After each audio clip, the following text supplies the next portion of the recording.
Hello everyone, welcome to part 2 of this real-time tutorial. Today we are going to be focusing on the area around the eyes and working into the ginger fur. So I'll be going into depth with how I achieve the ginger fur, all the different details, the different layers, the colours, everything like that. But before we get into it, I will show you which colours I think will be needed. I mean, as I mentioned in the last video, sometimes I may need some additional colours, so I'll let you know if I do include any others on the way through, and sometimes I end up not using every single colour, but we just have to see what happens. But anyway, here is a selection of colours I think we will need for the ginger fur and the area surrounding the eyes. So the lightest colour we've got is this creamy colour, which is called Ivory, and just to remind you, these are the Faber Castell Polychromos pencils that we're using. I've got this very light grey, which is Cold Grey 1, a slightly darker grey, this is actually a warm grey, I think, yeah, warm grey 3, that'll just help achieve those slightly warmer tones, and a couple of pinky colours, because there actually is a little bit of pink showing through, especially on the parts where the fur is a little thinner, right by the eyes. So we've got beige red, which is the lightest pink. I'm not sure if we'll need this darker one, but I've got it out. Oh, just dropped it. Sorry if the paper's moved there, I just managed to push it out the way accidentally. Not sure if we'll need this darker pink, but I've got it out anyway. This one is called Cinnamon, and then onto the brownie colours. So starting with the lightest, we've got Burnt Ochre, which I think will be used quite a lot. It's got a nice orangey tone, but without it being too much of a bright orange, so it will look nice and natural in animal fur. Something a bit more golden, so we've got Brown Ochre here, and then some slightly darker browns. So this one's quite a reddy one, Burnt Sienna. This will be used on slightly deeper parts of the fur, so where it's a little bit darker, that'll just help achieve a nice warm red look.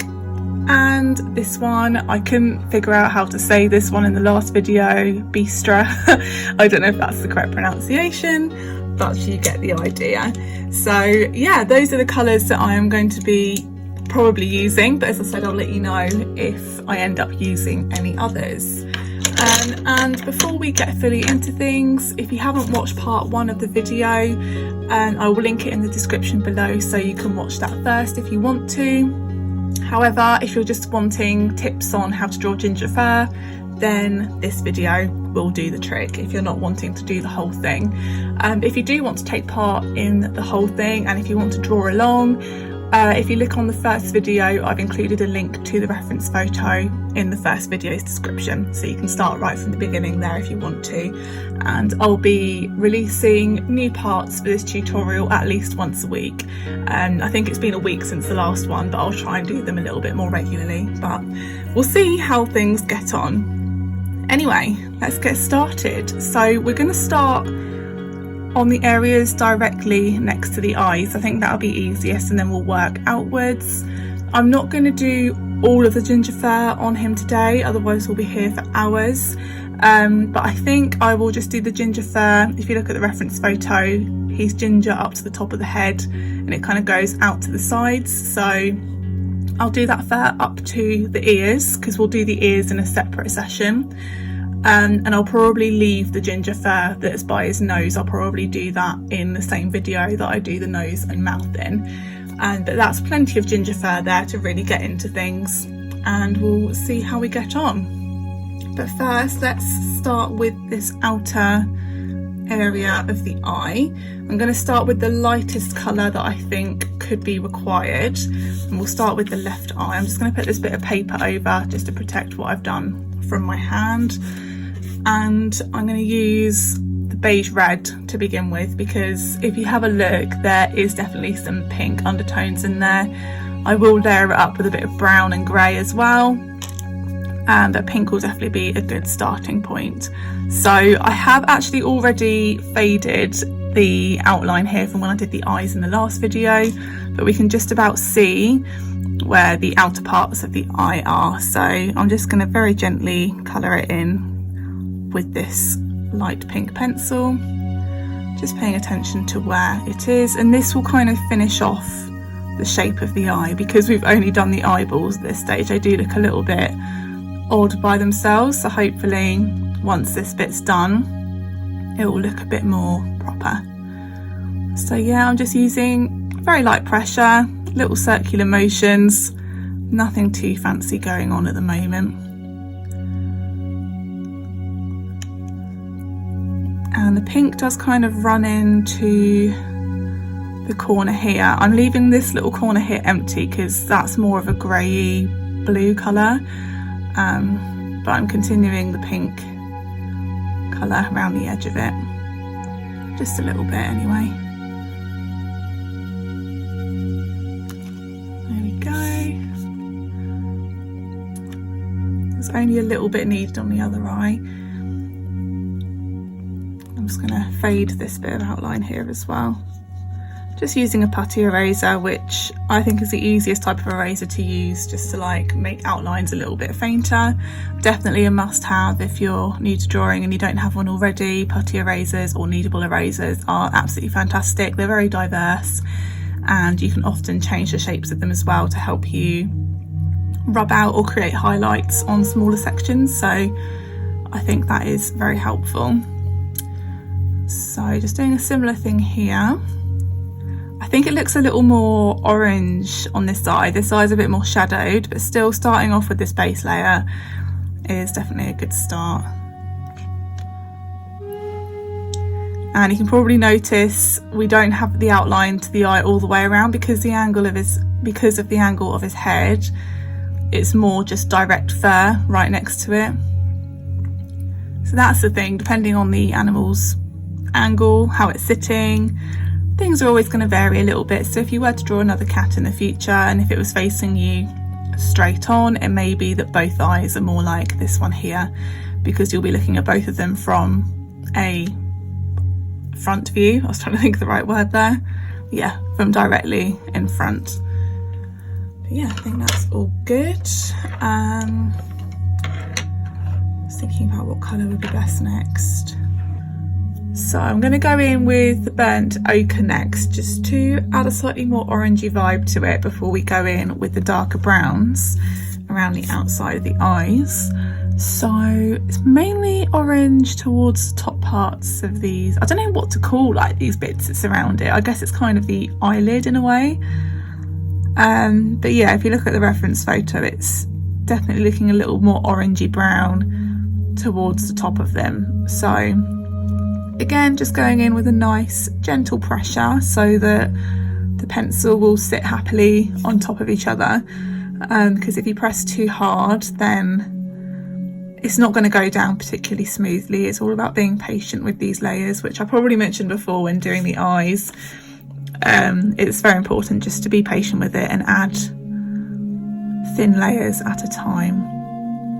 And then that way it'll look all nice and smooth and consistent, hopefully anyway. That is the aim that we're looking for. And you may find that the first few times you use coloured pencil you might not be able to achieve that perfectly, and that's okay, don't give up. It does sometimes take a bit of time and practice to get a feel for how coloured pencils do work and how they go on the paper. And I found that especially because I spent so long using graphite pencil, moving on to coloured pencil was quite difficult. They are very different to use, so it does just take a little bit of getting used to it. I'm just going to use my eraser. I'm not fully happy with the shape of it.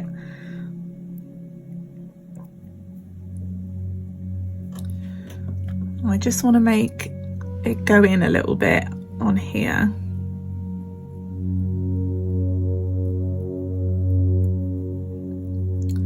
So it kind of wants to be thinner on this corner of the eye and then bigger as we go towards the left hand side of it. Oh, my pencil's upside down, that doesn't help.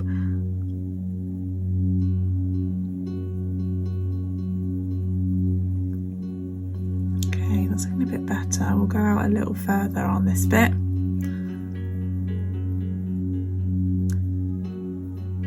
That's more like it. And then a similar thing on this lower eyelid down here.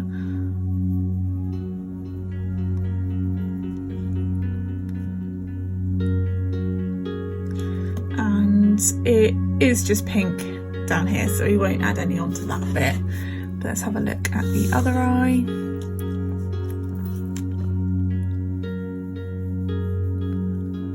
So in this little corner of the eyelid here, it does get quite dark where the shadow is, so we'll add a layer of this colour just to start building it up, and a little bit less as we go towards the outer corner of the eyelid. But yeah, it's quite orange on this side, again because it is more of a shadowed eye with the angle that George is holding his head. And definitely some orange down the bottom here.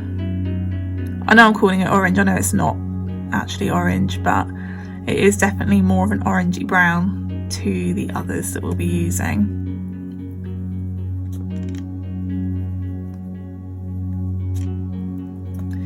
There we go. And next I'm going to layer up a little bit of grey on top of it just to start blending together those lighter colours. I'm going to be using the cold grey should I say, one, so the lightest one that I've got. I'm just going over the top of what I've done so far on the eyelids because it does have a bit of a grey tint to it. I will probably add some more pink after I've done this just to get a bit more colour to it.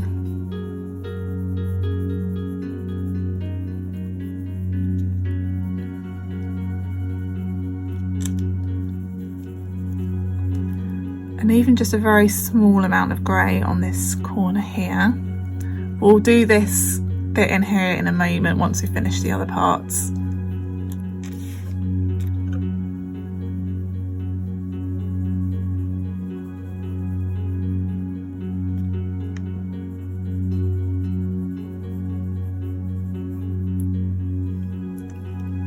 Okay, that's looking good.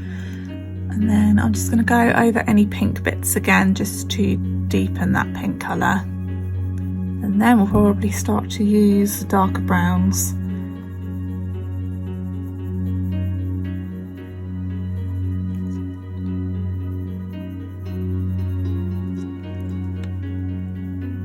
And as I add more layers, I am starting to increase the pressure ever so slightly, because as you add more layers, you can do that and that will start to blend the colours together. But as long as you don't add too much pressure too early on, then it should all be good. Okay, that's looking all right. I am now going to be using this brown colour, so it's quite a light brown, but it's certainly darker than what we've used so far. So looking at the eyelids on this eye, as I mentioned before, with the more orangey brown, it is darker towards the top of the eyelids, so I'm just going in with gentle circular motions. I think looking at what this pencil is doing, I think we will definitely need to add some darker brown after. But that's okay, you're not always going to know exactly what each colour is going to do, so sometimes it's just a good like extra layer. Or sometimes you might start putting a pencil down and think, actually, you know what, this isn't quite what I want. So there's nothing wrong with then switching to a different colour. But I think this is still adding some value to it, because it means it'll be a bit more of a gradual process going to the dark, and there'll be a bit of lighter brown showing from underneath, which I think is what we want looking at the reference photo.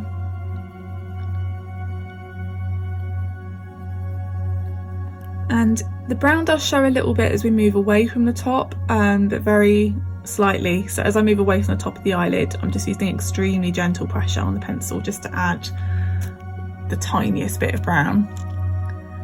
And we've got some brown down here as well.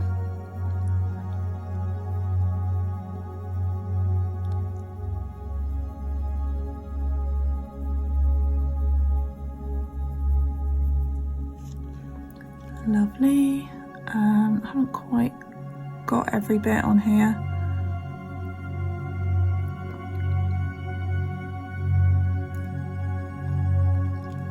There we go, not looking too bad. Same on the other eye, so I'm using a bit more pressure on this one because it is darker.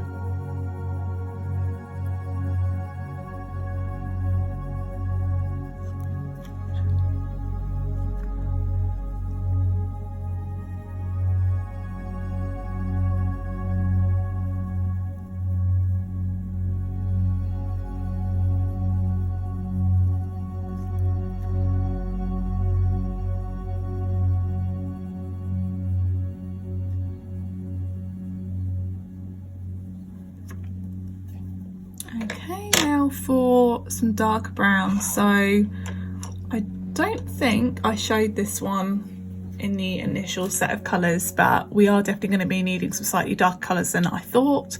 So this is walnut brown, so just your generic dark brown really, and that'll be perfect for adding the darkest of the shadows on these eyelids. But I am just going to start very gently because I don't want it to be too overpowering. So again, gentle little circular motions with the pencil, just to add that little bit of darkness around the top.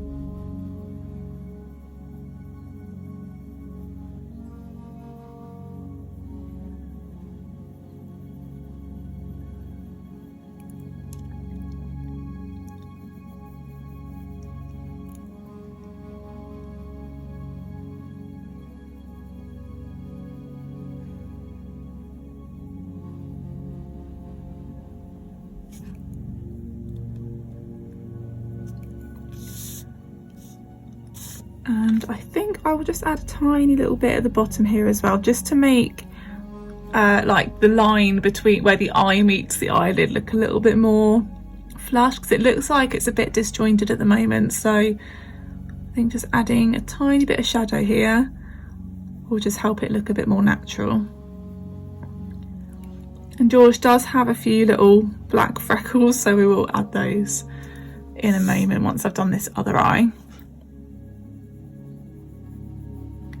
So plenty of pressure with the brown pencil here, getting that shadow nice and dark.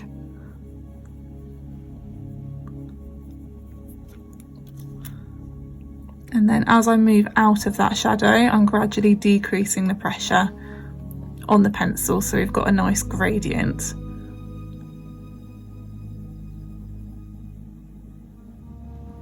But it's still a little bit darker around the top, so if you see a darker part, just start to add a little bit more pressure on those sections.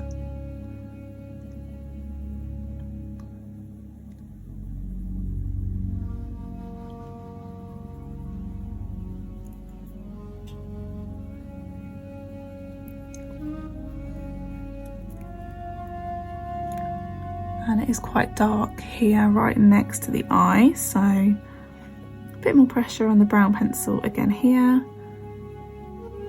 and gradually decreasing as we move away from the dark section.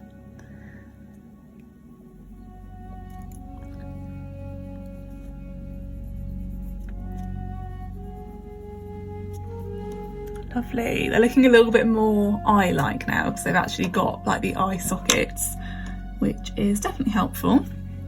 So I've got my black pencil now, just to add a few of George's details. So he's just got the odd little splodge and freckle here and there.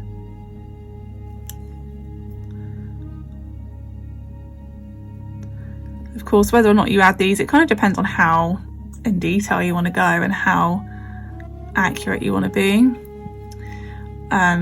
Like you could probably complete this drawing without doing the freckles and it would still look like a George, but I personally want to get all of those little details in there. I'm just going to add a little bit more black to the corner of this eye as well, just to add a little bit more contrast.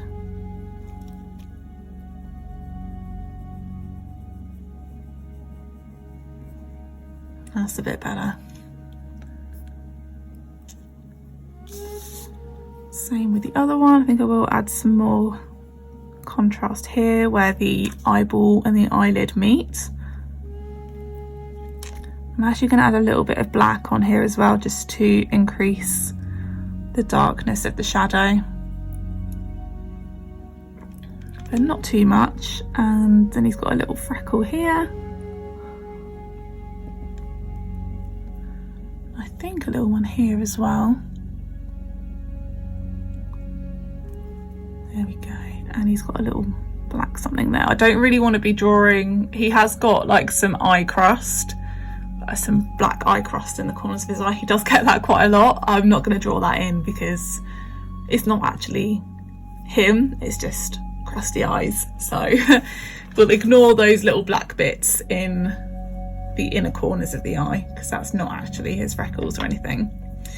So that's those bits done. They'll look a little bit more natural when we start to add the fur around the edges because it will kind of merge into it a little bit better. But we're just going to fill in this little bit here, the grey. So we'll start with the lightest colour. We'll start with the cold grey one. Just colour it in gently.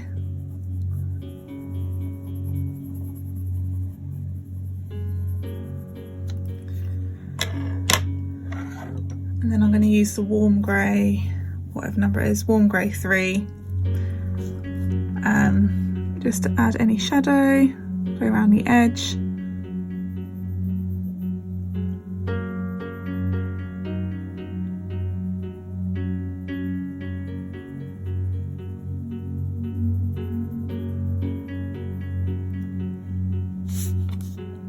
It's definitely a bit darker down here.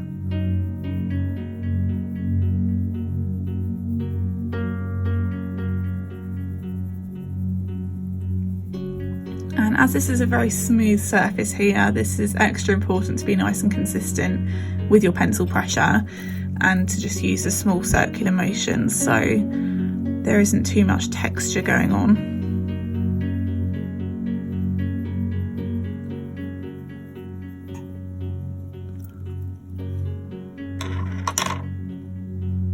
That's looking alright. I'm just going to add some more of the light grey again.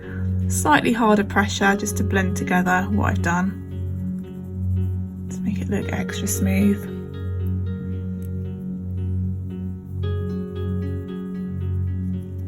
Perfect. So now time to go into the fur around the edges of the eye and working up towards the top of the head. So you can see I've got quite a lot of outline mapping out George's different markings. So down this bit is white fur, but throughout the ginger fur it does vary in how dark it is. Like there'll be some slightly more creamy coloured parts and then there'll be some darker stripes. So those are the bits that I'm marking out, but of course his colouring isn't particularly dark, so I don't want the graphite pencil outline to be showing through. So I'm going to use my putty eraser again to get rid of as much as I can, but so that I can just about see the markings, because they are helpful to, well, I've put them down for a reason so that I know exactly where his different markings are going to be. I'll probably just rub out this side to begin with. I'll do the left hand side first before working towards that side.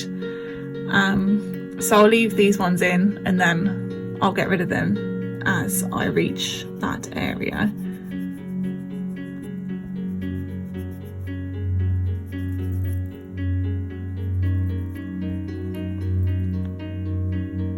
Okay, let's get rid of these bits as well.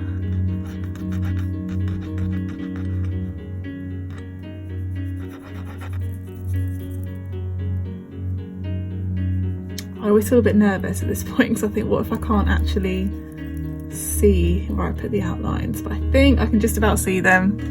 As long as I don't get any more faint than that, then we should be fine. So I'm just going to put this paper over this side again. Now, time to start the fur. Now, for me personally, I absolutely love this part of a drawing where it's just fur. I find it very straightforward, probably because I've got used to it.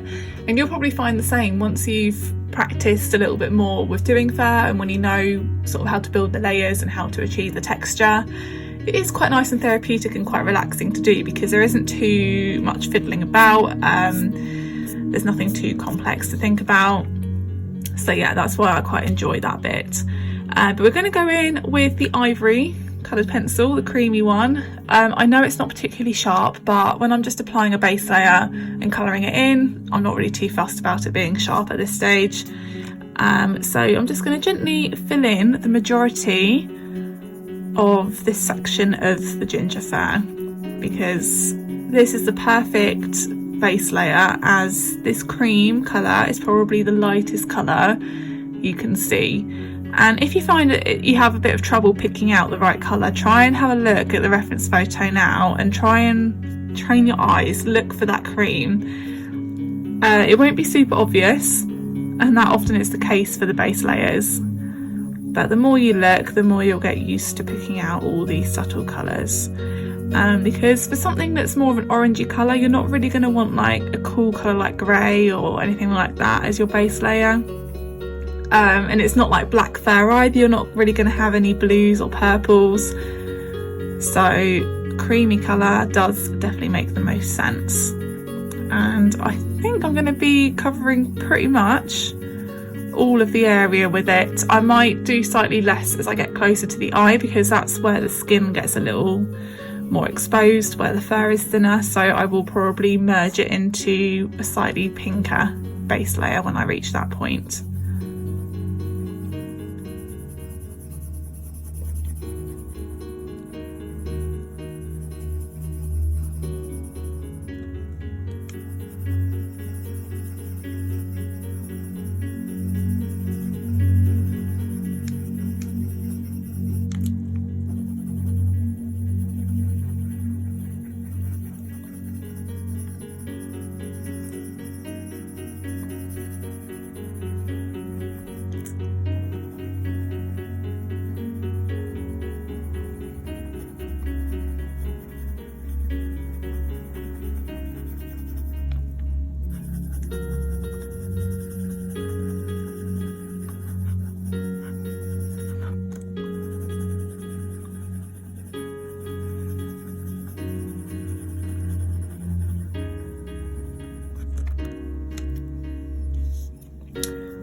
Do just need to erase a little bit more outline,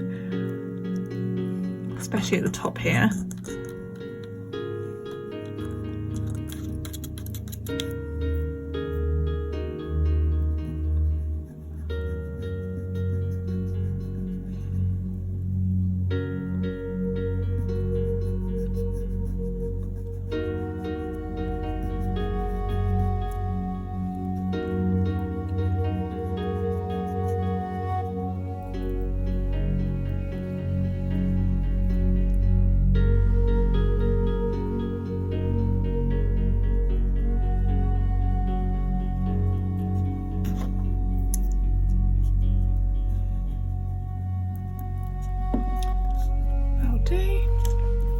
Now just keep going with this pencil.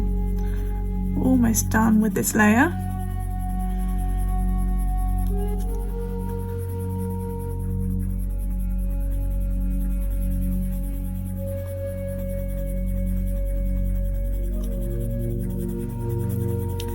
And one thing I should mention, when it comes to doing fur, you will kind of find your preferred way of doing it. I like to do I like to work in sections, but I like to do quite a big section, whereas I do know some coloured pencil artists like to work in like tiny sections at a time. So we'll do like a base layer on something this big and then do the rest of it and then move along a little bit further. But I like to do layer up like a decent section.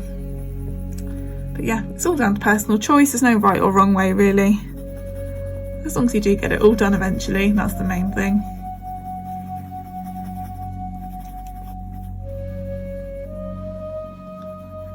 Okay, so this is the white fur here, so we're going to leave that. The white fur I will do in a separate session as well, because I know everyone finds white fur a little bit more tricky. So we will dedicate it to a different part of this whole tutorial. So that's that bit done. I am also going to add some of this colour. What name is it? Beige red, the lightest of the pinks. As I mentioned, it's a little bit more pinky looking right next to the eye because there isn't as much fur there, the skin is showing through. So gentle circular motions, and I'm allowing it to overlap with the creamy coloured pencil I've done as well. And there are some other little parts that I may add some of this as well. So when you're looking at the photo, try and spot if there are any bits that have a slightly pink tint to it, and then we'll add a little bit of it in those sections.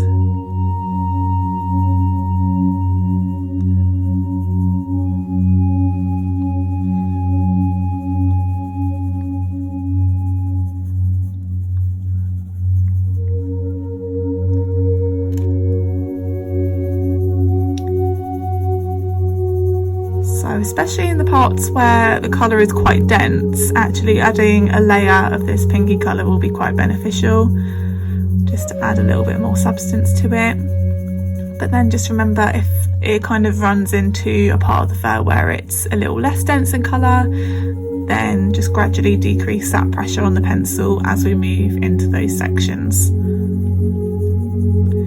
And the main thing to remember with ginger fur, if you're new to drawing it, you probably would expect at the first glance that it would be a lot of orangey brown pencils, and I know we will be using a little bit of that orangey brown colour that we used earlier, but that's as orange as it's going to get. A lot of ginger fur is made up of subtle pinks like this and various browns, because it's a lot of different colours mixed together making up that ginger look. So it's all about training your eyes to look and see those different colours and how it's all composed. And it is a bit of trial and error, I have to say. Even now while I'm doing it, I'm not sure exactly what colour I'm going to use and where. It's kind of just going along and seeing what happens as you progress through the drawing.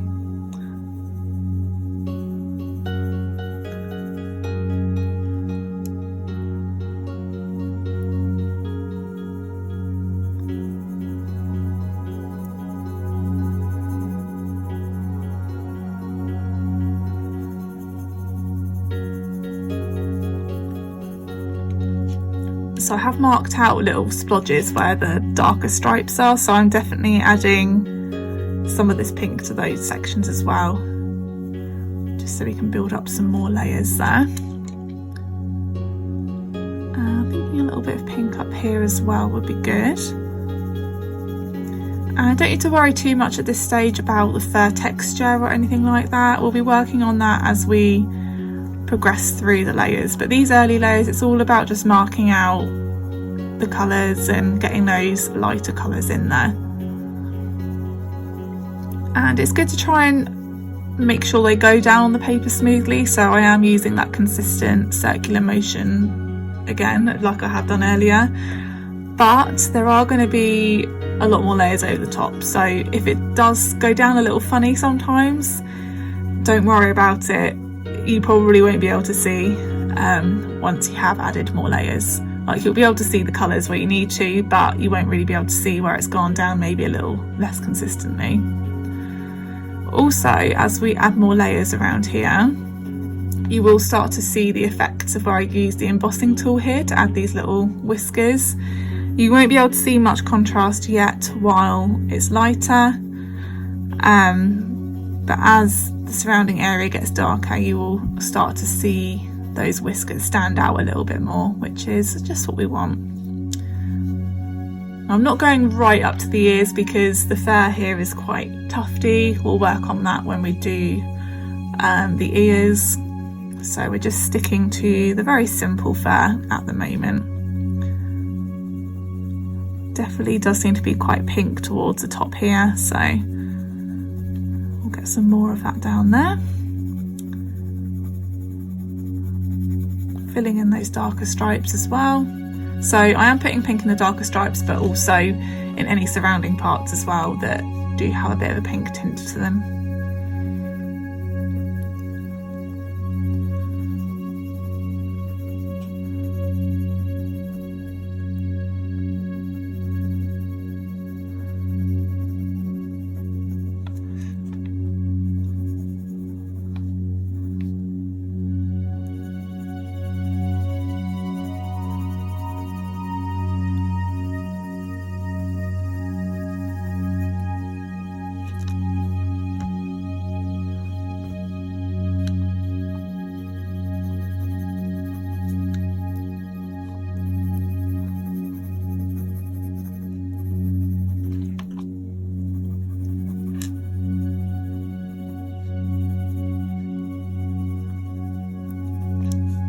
This section here is a little bit different. This little part closer to the eye is actually very pale. It's still not white, it's a bit more just a creamy grey colour, and it does get quite grey on this section here, so we are going to add a few grey layers here just to achieve that colouring. So we'll start with the cold grey one.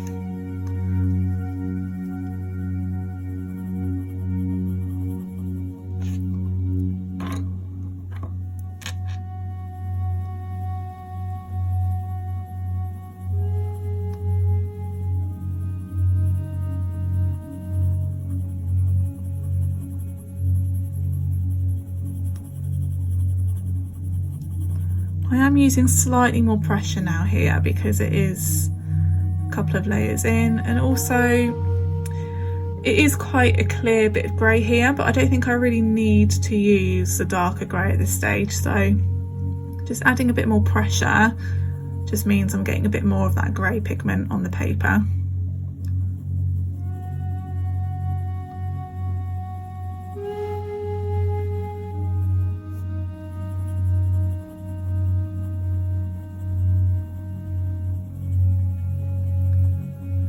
And the grey look does kind of gently work its way up a little bit, so I'm just decreasing the pressure gradually as I work my way up. And there is a little bit next to the eye as well. That's a good thing. That's another good thing about using the palest of the greys. It is easy to keep it nice and subtle, and just using a little bit more pressure if you do want more of it, whereas if we use the darker grey we could very easily get too much grey on the paper. So at least this light grey is a bit easier to control, I find.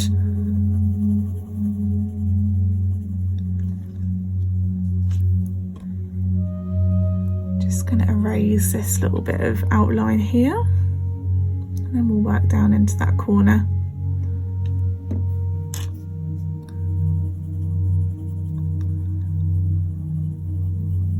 So it's going to be a mixture of grey and cream here. I think I did add a little bit of cream into this section a bit earlier, but I'll add a little bit more in a moment.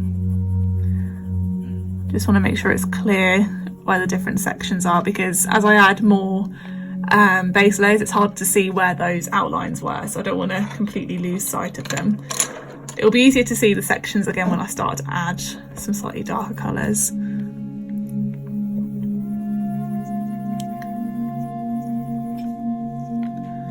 Go, that's fine for now. So the colours here are looking quite good. I know there's still no fur texture, but we will work on that quite soon. Just adding a little bit more cream around here just to build up those layers a little more.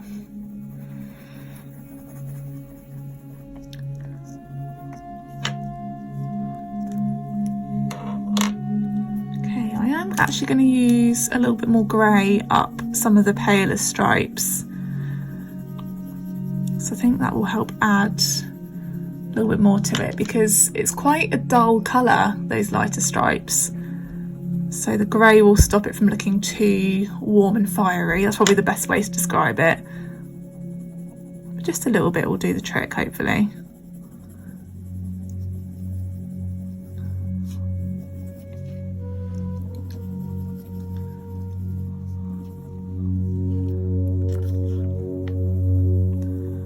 Get some down towards the left cheek.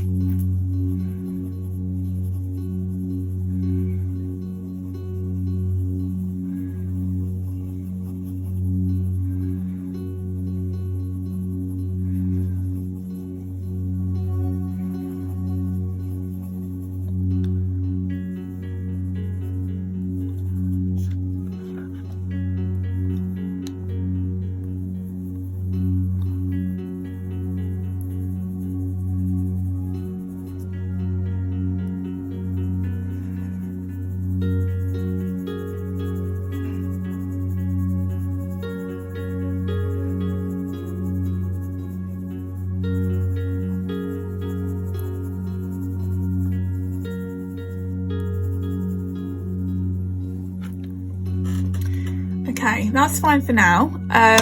Something to bear in mind, we may go back to those lighter colours later on, but that's a good start. But I do really want to mark out the different stripes a little bit better now before my eyes totally lose sight of them. So I'm not going to go in with this orangey colour yet. I don't want to go too strong with that at this stage. So I think this slightly more goldeny brown ochre will be a good choice at this stage. And we're still not going to go with the fur texture yet. I'm just going to very gently colour in where the darker stripes are, just so that they are fully marked out, and that just provides another base layer for those sections that have deeper colour to them. And this is where you'll see that the drawing definitely does go through an ugly stage. That is something that happens with most coloured pencil drawings. You'll be working away and you'll be thinking, is this actually even going to turn out how I want it to? You just have to be patient with it. It will always go through a stage where it looks quite terrible, to be honest, but it just means you need to keep going. It will reach a point where it looks real as long as you do it correctly. You just have to trust the process. And even though I know that, I still think to myself, is there even any point in carrying on? Is this actually going to look good at any point? And it does. You just have to keep going and just trust yourself.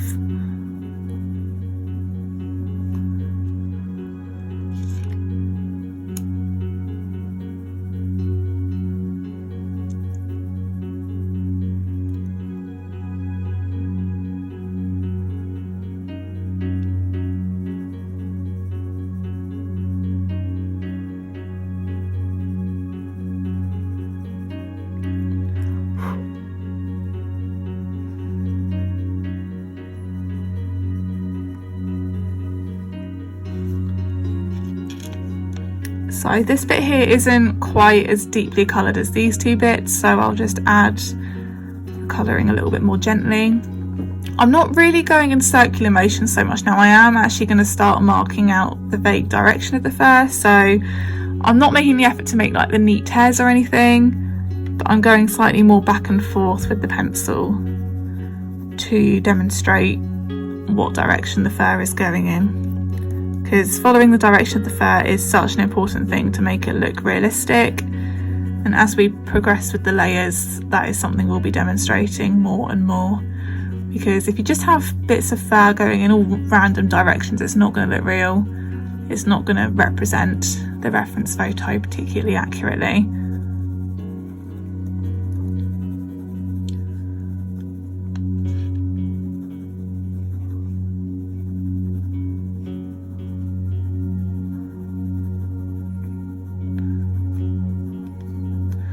And just so the transition between the light parts and the darker parts aren't too harsh, I'm using some lighter pressure on this pencil around the edges of the dark stripes, just so that it kind of merges between the two sections a little bit more. I'm trying to think of the best way to describe it. A little bit more gradually, so it's not such a harsh line. It will look harsher as we add more layers to it, but at this stage it doesn't want to look too harsh and set in stone. It does want to look quite free, and the colours want to look quite soft at the moment.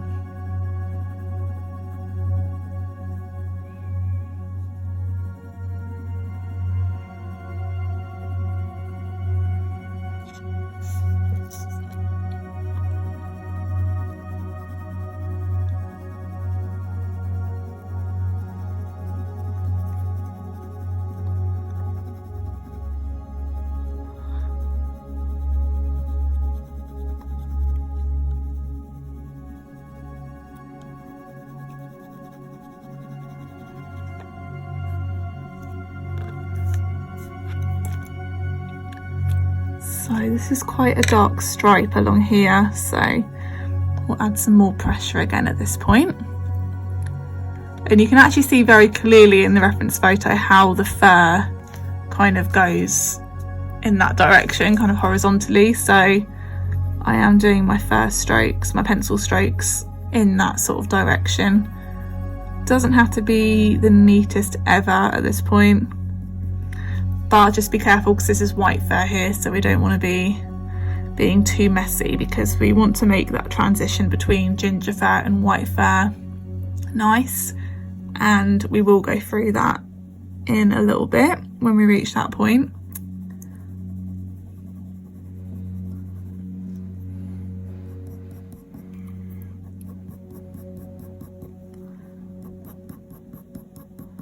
I am actually doing a little bit of the transition now, so I'm just kind of doing the pencil strokes like that rather than scribbling from side to side. I'm almost just flicking it along so that we're getting a little bit of ginger into that white bit, also a little bit of that white going into the ginger. So just individual little pencil strokes will help that, and that is actually the technique we'll be using for the later layers to achieve the texture of the fur itself. There we go, that's that little bit done there. Might add a little bit here as well. There we go. And then just a little bit more gently along this bit here because it's a bit lighter. I think the line between the white fur and the ginger fur here is a little more solid. It's never going to be entirely solid, but it is definitely a bit more broken around this area here. So that bit's going to be a bit more tricky, but this bit where it's a bit more solid, it's more just making sure you stop the ginger in the right place, so it's not so tricky.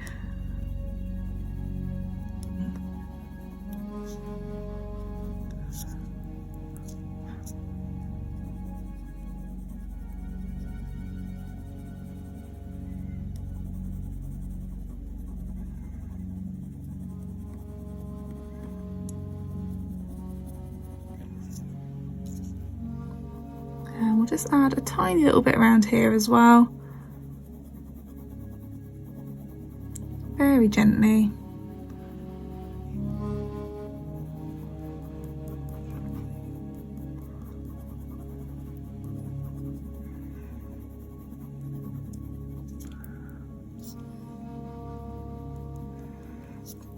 And I'm going to do like the little flicking technique here as well, because it's quite light around here, but we want a little bit of the darker stuff to be working its way in, but ever so slightly.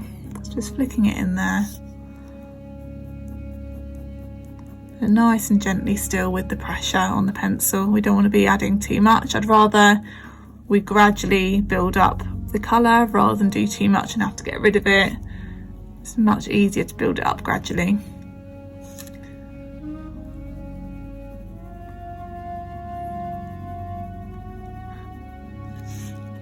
There we go. So we are kind of getting the impression of ginger fur now. Of course, we're not there yet. There are still quite a few layers to go, but we can see that that is kind of the direction we are going in, which is perfect. And I'm now going to use this colour, Cinnamon. So it's like a darker pink colour, and just to add a little bit more of a pink tint to some sections, and especially the darker stripes again. And it won't make it look pink. If you see how it's going down now, it does actually just add to that ginger tint. It actually mixes really nicely. So again, we're not worrying about the texture of the fur just yet, but I am trying to generally follow the direction of the fur still, and I am using very light pressure still as well, just so it can build on nice and gently and nice and gradually. And I am letting it run into the slightly lighter bits as well, but making sure it's extremely light pressure. The pencil's only just about touching the paper in these lighter bits if it's needed. And then just slightly harder pressure on the darker bits. And if you feel that a little bit more is needed, you can then gradually add a little more pressure on these darker parts. But just take your time with it. And as I said earlier, this isn't the sort of thing you're gonna get perfect overnight. So if this is your first time doing fur like this, then it may not be perfect, but the more you do it, the more it will improve. So just don't give up. Sometimes it takes people years to reach a point they want to a drawing. In fact, most people, it would take them years. So it's all about the patience, not only with getting the drawing finished, but with your progress as well.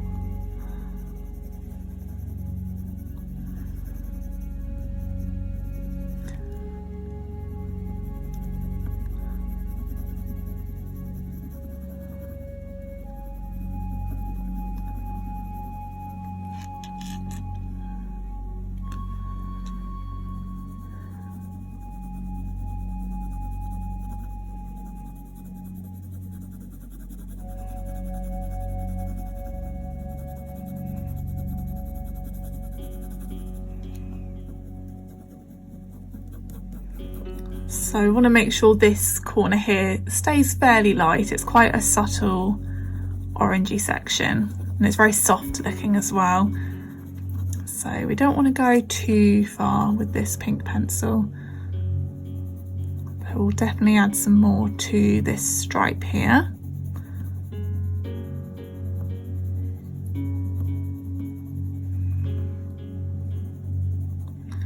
And then decrease the pressure a little bit as we move away from the stripe. This bit here is actually very light as well, so it's going to keep that colour nice and subtle.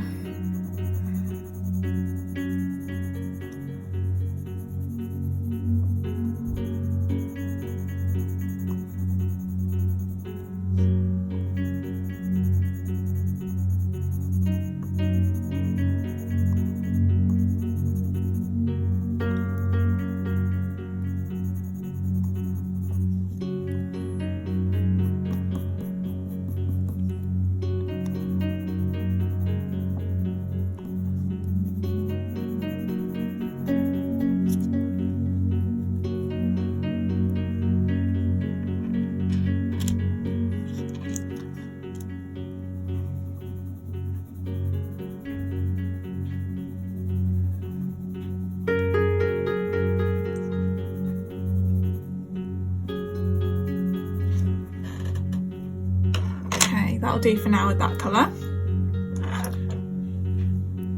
So we are actually going to start applying the texture of the fur now. So I'm going to be doing like individual hairs like that, but it's important to have a really nice sharp pencil when you do that, because it will make the pencil pigment go on the paper a lot more easily, and it will mean you can get really nice fine bits of hair as well. So I'll just get my pencil sharpened.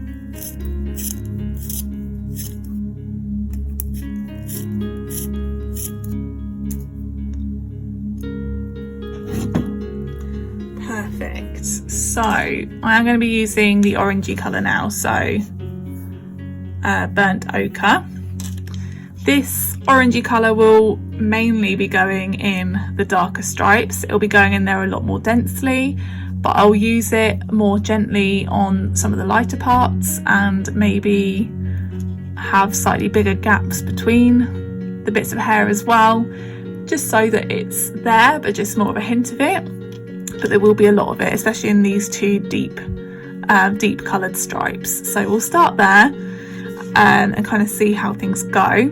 I will be adding texture with different colours as we go along, so I will be using maybe more of a brown or a grey, especially on these bits around here where it's not really particularly orange, but we'll come back to that shortly. My pencil is a little bit strange looking, it's got a little bit of a bobble at the end. The sharpener I'm currently using is a little bit dodgy. I have got a new one arriving today, but it's not here yet, so I'm just having to make do with what I've got. But make sure you've got a good sharpener. Lesson learned, I should have ordered a new one sooner, because this one is causing me all sorts of grief, but never mind, we'll get through it. So yeah, just doing each little hair. Now you may find this extremely boring, or you may find it quite therapeutic. I personally quite enjoy it. And this will just make sure we've got that lovely texture there, and we'll start to build a bit more depth to it.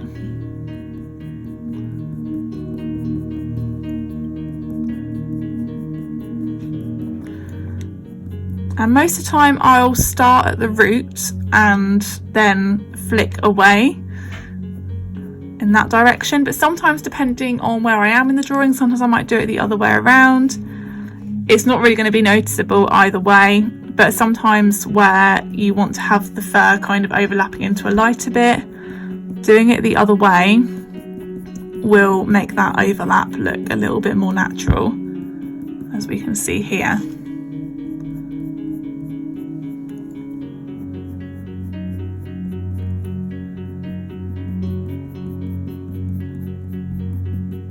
And this will look quite bright orange to begin with, but we will add a bit of brown over the top of it later on, just to tone it down a little bit, but at least we've got that orange tint in there. So I probably won't talk that much throughout this step. Just try and watch really carefully how I do it, because I can kind of describe to an extent how I do it, but it is kind of more of a watch and learn. And when you try and do it yourself, just experiment with it, see what works best for you. But yeah, I do find this sort of technique does work nicely. So yeah, just enjoy watching it. If anything particular happens throughout, if I'm having to change my technique, I will say. But for this bit, just enjoy, just relax. Relax into it, and you'll kind of get into a bit of a rhythm as well as you get going.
So this bit here is the perfect example of doing it backwards rather than root to tip. We're doing it tip to root, because doing that will make, it's really hard to describe. It's almost like the slight zigzag between the light part and the dark part, and it will look like the different coloured hairs are overlapping each other a little bit.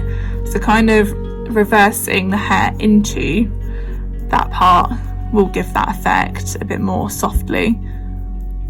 I hope that makes sense. Let me know if not.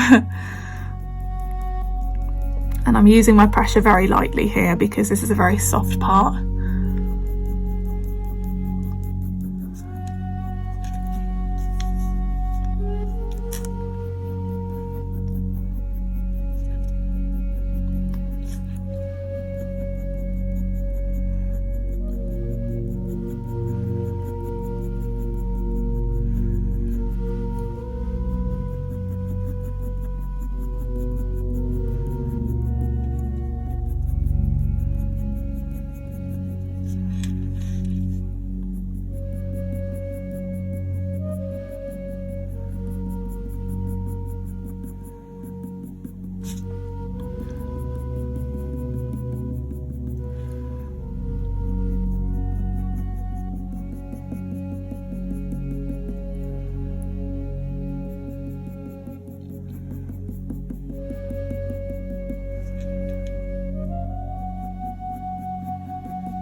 So when it comes to doing this top part of the head, it's all about keeping your pencil strokes quite under control, because we want to give a bit of a tufty, fluffy look at the top of the head, but we don't want it to go too wild or the pencil strokes to go too out of line. So just be quite careful and just follow the line along nice and gently.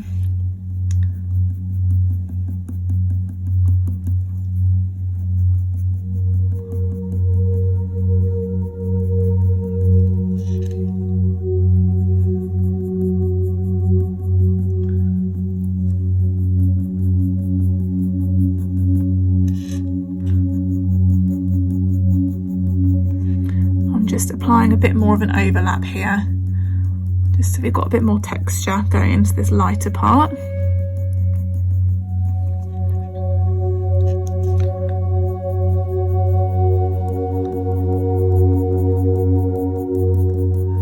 And it's also important to make sure you do your pencil strokes consistent to the length of the fur as well.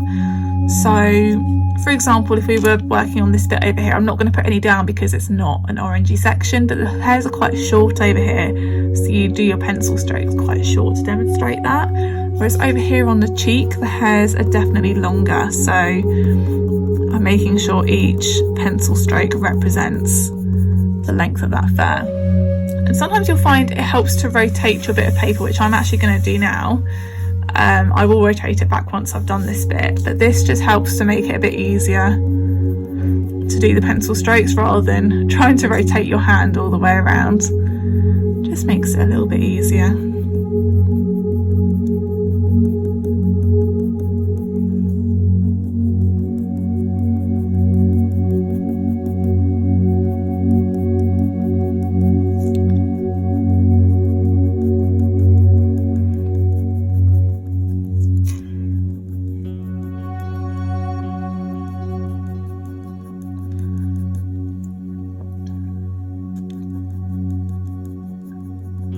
Thing to mention, in some points it's good to try and add a little bit of variation to your hairs. Yes, you want to be following the general direction of the fur, but not every single hair is going to be facing an identical direction. It might vary a little bit, so do your hairs at slightly different angles here and there, just to make it look a little bit more real and believable.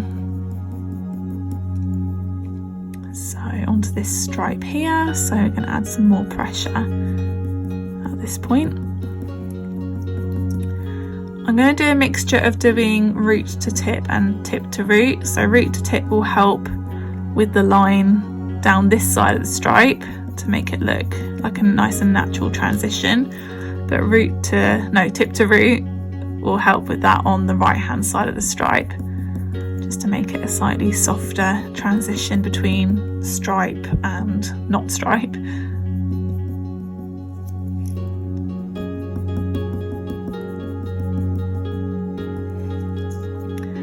And again, just being nice and careful where we meet the white fur here. This is where root to tip to, I keep doing it the wrong way around, where tip to root will help, just flicking it into that white bit nice and gently, just so you've got that nice natural overlap.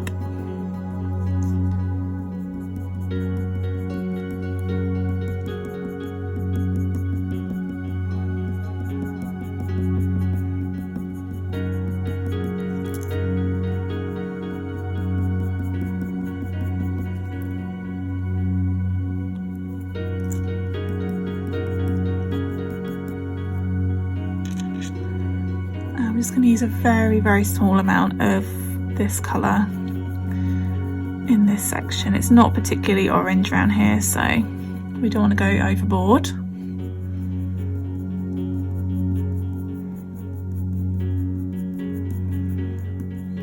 Okay, let's turn it back around. Just add a little bit down here.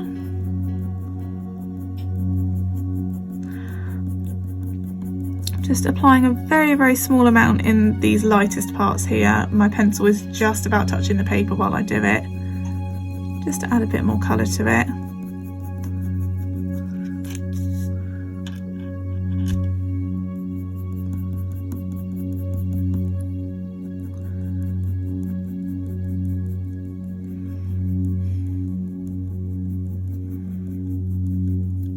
And again, just being careful where we meet the white part here, so similar to when we were down here, just very gently flicking a little bit of the pencil pigment into that white bit to make a nice natural transition.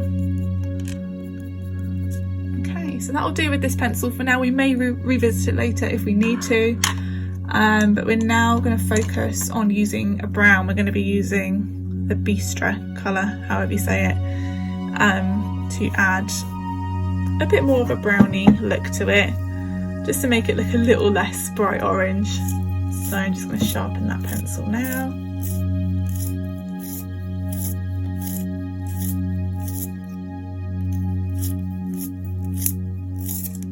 Oh, I've just broken it. Handy. I really hope my new sharpener arrives soon, because I cannot cope with this sharpener for much longer.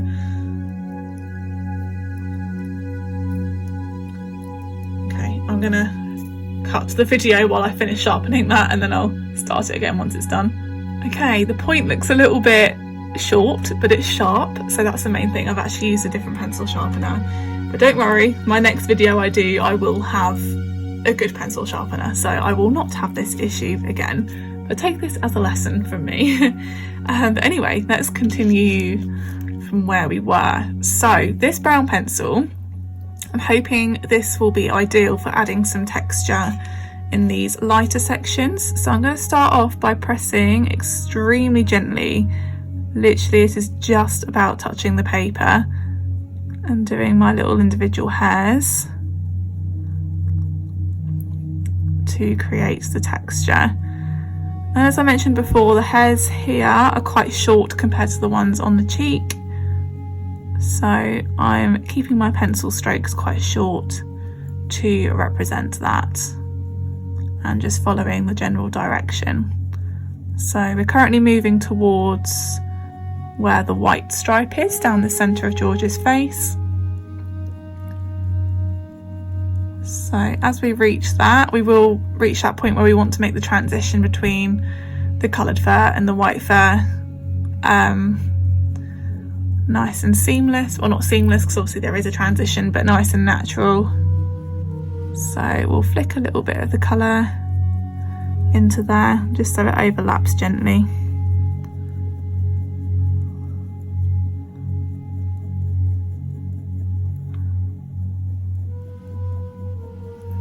And I find sometimes, you might notice me sometimes rotate the pencil in my hand a little bit sometimes. That's just to kind of find a sharper point, because when you've been using it on one side for a little bit, that bit will get a bit blunt, but then if you turn the pencil around in your hand, you'll find another sharper point. So I now find I do it without even noticing, but I find that's quite a good way of making the point almost last longer before you have to sharpen it again.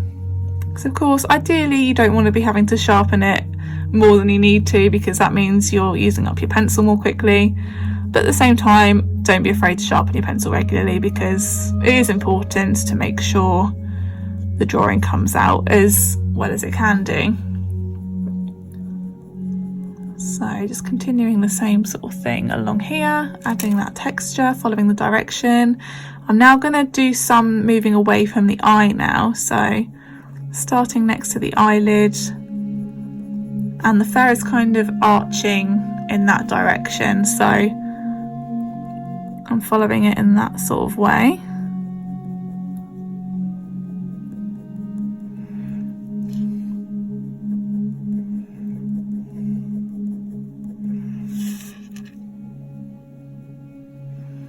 However, it does get quite bald here, so I won't be doing it all the way along the eyelid, because that's where the fur kind of stops being there. It's more skin showing through, but certainly more texture is needed on this corner of the eye.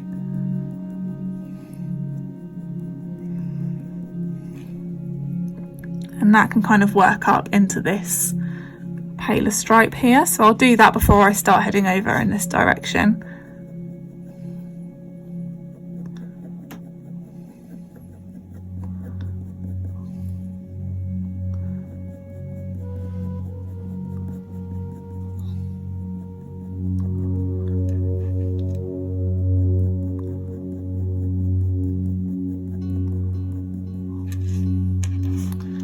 We need to go up into this little stripe, pale stripe as well.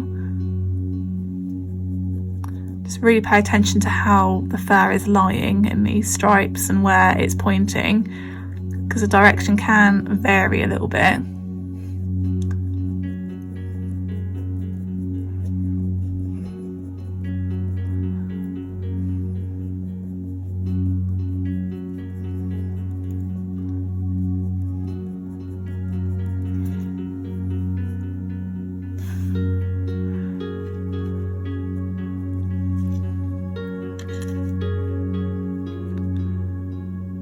And we'll just need a tiny bit along here just to add a bit of texture, but as I said, we don't want too much texture as we get closer to the eyelid.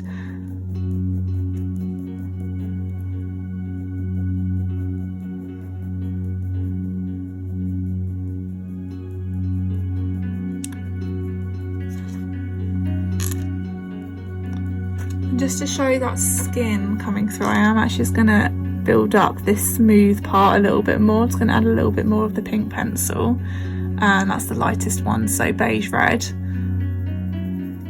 Just gentle circular motions. I'm also going to add a small amount of grey as well, because it's not like a bright pink bit of skin, it is kind of pinky grey.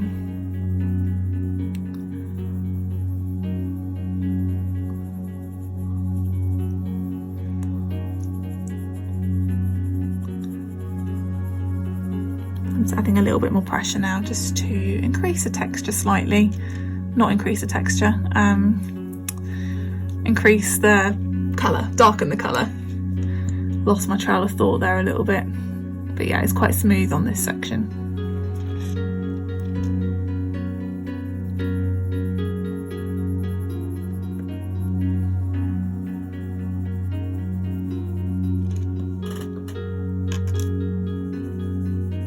A little bit more down the side of the eye as well. That looks a bit better. Perfect. Okay, so I'll continue what I was doing. I'm going to add a little bit into this orangey section as well, just to increase the colour. I'm not applying it as densely as I did with the orangey brown earlier, because I just want a little bit to darken, like have slightly darker flecks of fur in there, but it's not a solid dark area, so we don't want to be doing it too densely. And I'm doing it in reverse here again to make sure there's the nice overlap between the two different colours of fur.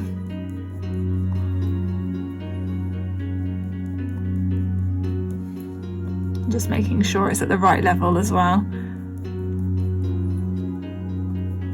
I think I will add a little bit more of the orange to there, because it's gone a little bit brown for my liking. And that's the thing, never be afraid to switch back to other pencils here and there. There's no set order to do things.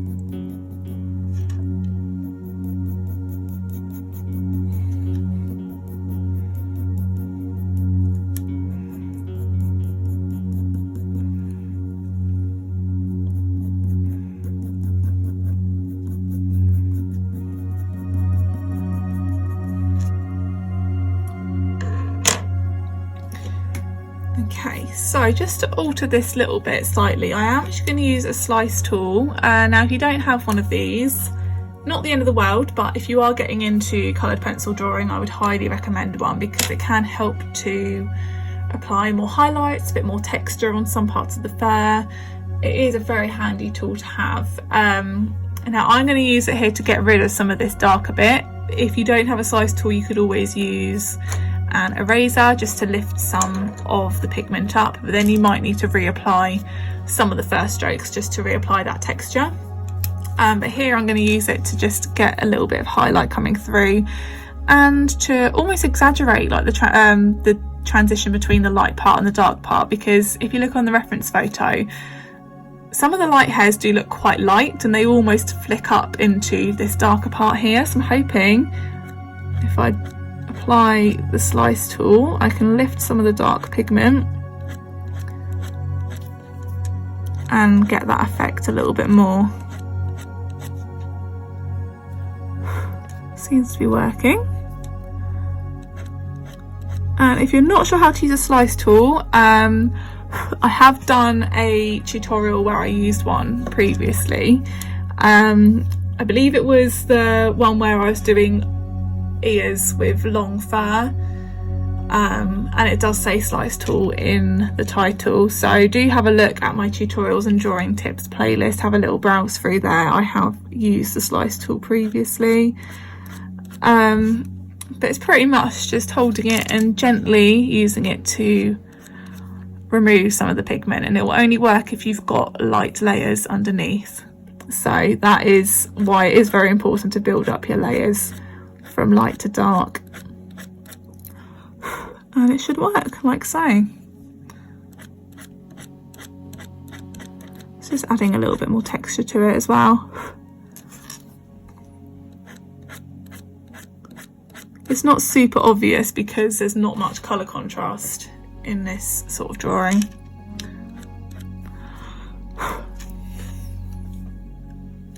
There we go. But yeah, I actually got that slice tool last year at some point, and I didn't really use it for such a long time just because I didn't really understand it. But now that I do know how to use it, I don't think I could be without it. It is so handy. So yeah, I definitely recommend. And there are different brands out there. I use one that is actually called Slice Tool, but I think the umbrella term to that sort of tool is an X-Acto knife, so you can get different types, but I do like that one because it is a ceramic blade, so it's not too over sharp. It won't cut into the paper as long as you don't press too hard. So yeah, I do enjoy using it. And I wasn't expecting to bring that in to the drawing so early, but it just seemed that it would be ideal for that little section there. Okay. And I am on this section here just to smooth it out a little bit. It's just looking a little bit rough, so I'm just going to use this creamy colour just to blend it together a little bit. I'm actually applying quite a lot of pressure, but following the direction of the fur, and that will just blend it all out. It will soften it out a little bit, and that's the thing, cat's fur is so soft, so hopefully blending it out will make it look a bit more realistic.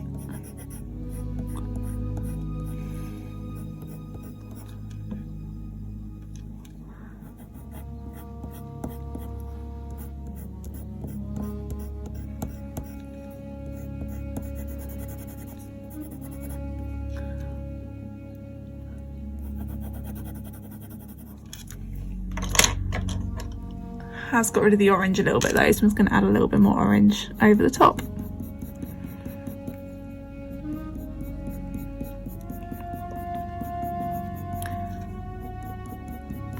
And that's the thing, as you do certain areas, sometimes it might just not quite look how you want it to, so it's just kind of having a little play with things, seeing what works to fix it.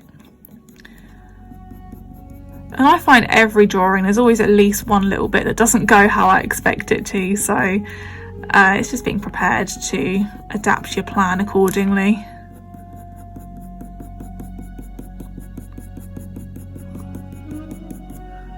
That's looking a lot better now.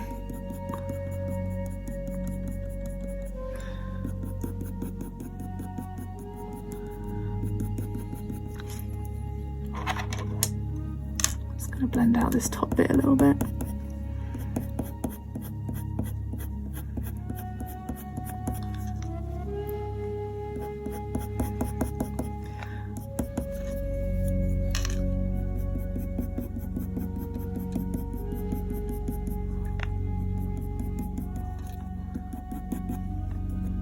Much better. I did have a little moment there where I thought, is that going to work out? But it did. So that is a relief. And I am actually just going to go in with this cream pencil a little bit, with a little bit more pressure, just to blend out, because I think that actually helped a lot, blending out and then adding some more. So I think I'm going to do that a little bit more with the rest of this section. Just adding some more pressure, blending together what we've done, and that will just soften it out a little bit. I'm not going to do these bits though, because that's already looking how I want it to, but more the bits where we've got quite a lot of orange pigment down.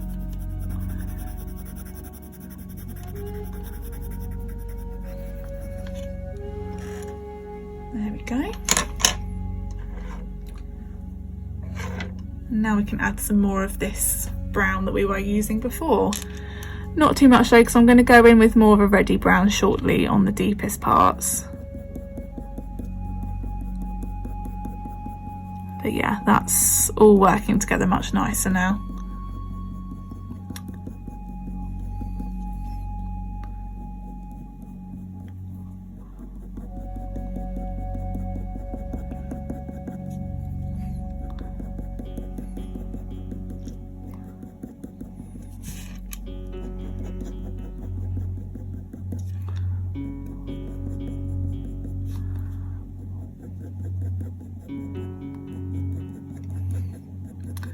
Just applying a little bit gently up towards the top of the head as well. We might apply some more of the what's it called, burnt ochre? Yeah, burnt ochre, the orangey one. Might add a little bit more of that towards the top eventually.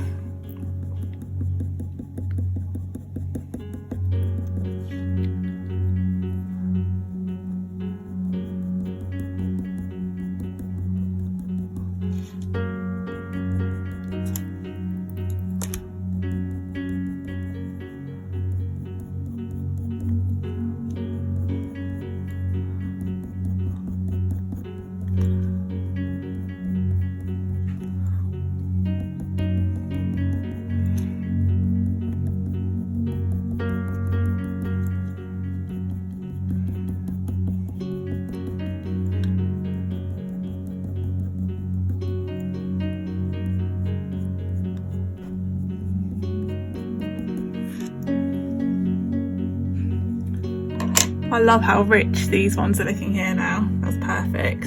I'm going to use burnt sienna now. Just going to sharpen that. Oh.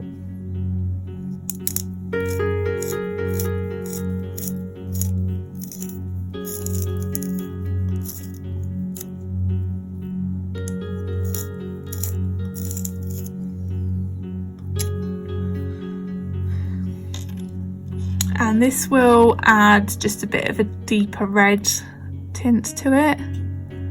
So I should only need to use it quite gently, and that'll be ideal in these darker stripes here.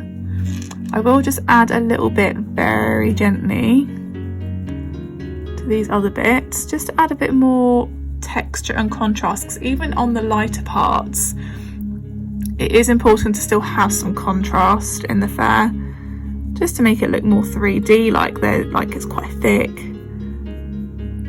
Otherwise it might just look a little bit flat and nothing-ish, which we don't really want. But yeah, just very gently along there has just helped add a little bit of something there. But now back to these ones.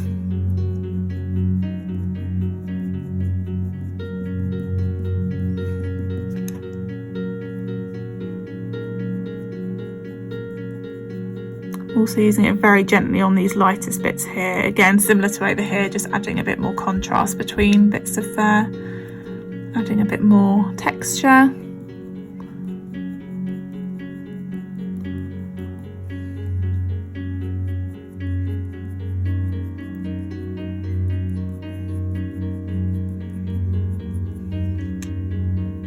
And you can probably see these whiskers up here that I did with the embossing tool are now starting to appear a little bit more as I add more colour.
so I'm going to add a bit more of this orange colour now, like I mentioned before, just the top here, just to brighten that up slightly.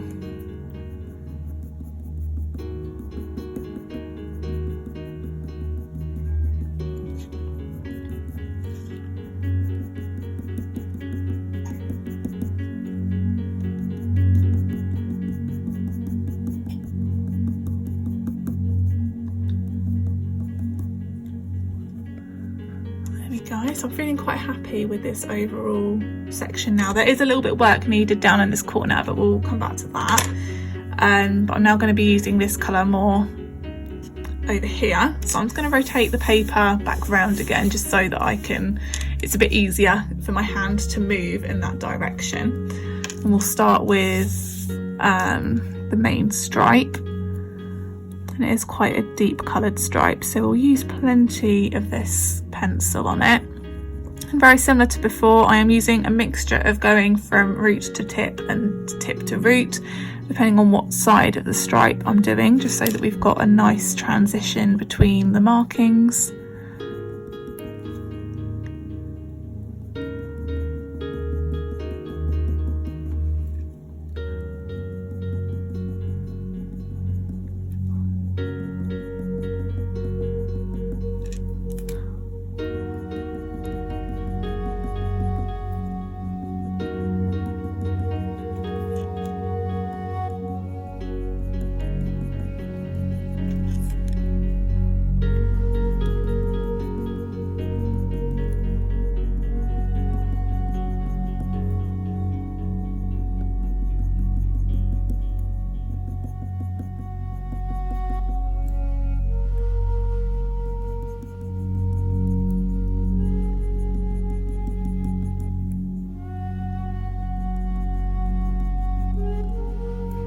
And down here where it's looking, it's not scruffy, but there's a little bit more going on, so I'm just making a bit more of a conscious effort to do that thing that I mentioned before, where I'm slightly varying the direction of the hairs, still following the main direction, but just varying it slightly to make it look a bit more natural. And now taking care with the transition between the brown and the ginger into the white fur. It's just flicking it very gently.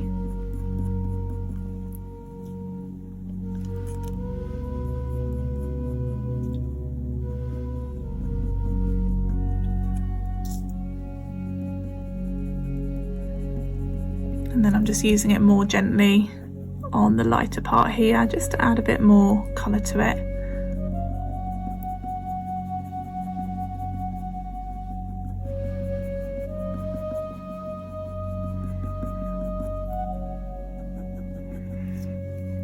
I think I'll actually do a little bit of blending like I did up at the top, which I didn't actually do on here. So I'm just going to use the cream colour just with some more pressure.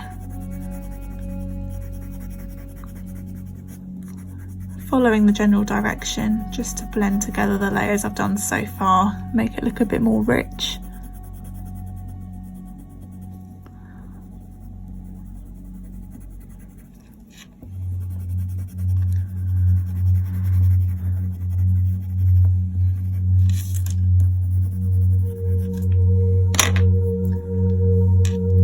Here we go, and now we'll continue over the top. I think I will need to add a little bit more to the stripe there, because it's not really looking that much darker than the rest of it, so I'll add a bit more pressure to it in a moment.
bit more of a neutral brown along here. It's looking a bit too red, so I'm going to go back to the one we used previously, this one, just to dull it down a little bit.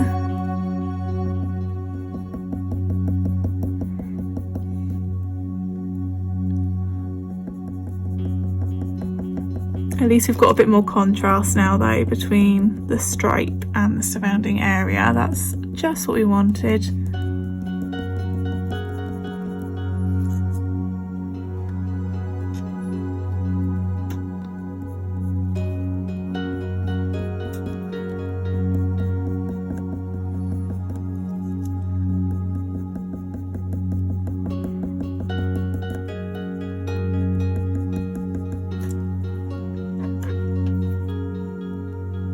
Just went a little bit too harshly into this bit here, so I'll just lighten it up with the putty eraser. You can just almost dab it a little bit and that will just lift it up slightly, but if you need to get rid of more, that's when you can kind of scrub it a little bit better. There we go, I'll soften that a little bit. Okay, let's turn that around. Still looking a little bit harsh for my liking, so we'll just add a little bit more of this brown. Add a little bit more of this brown to the surrounding areas of this stripe just to make it a bit softer looking.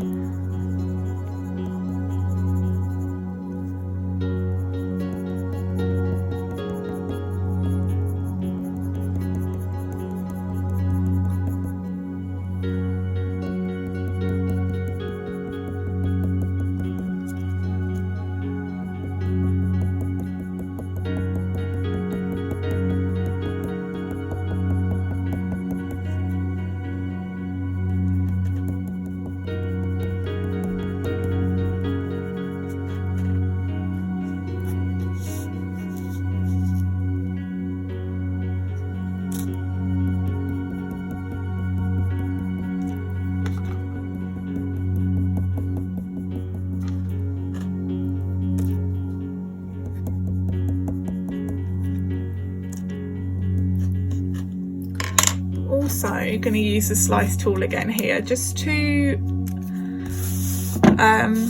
get a few little flecks of lighter fur going into the stripe, because I think that will add to it a little bit.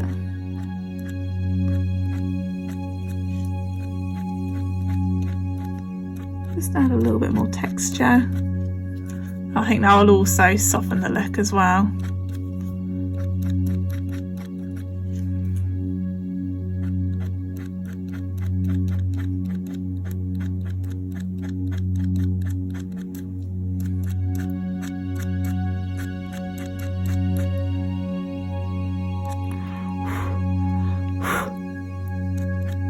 It's always good to blow away any excess bits of pencil that end up on the paper.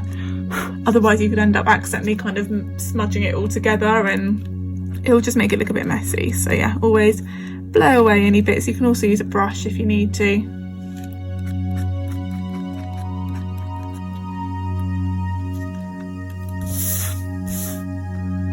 There we go, that looks better. I'm also going to use it a little bit around here as well, just to add a little bit of texture going into the darker stripes.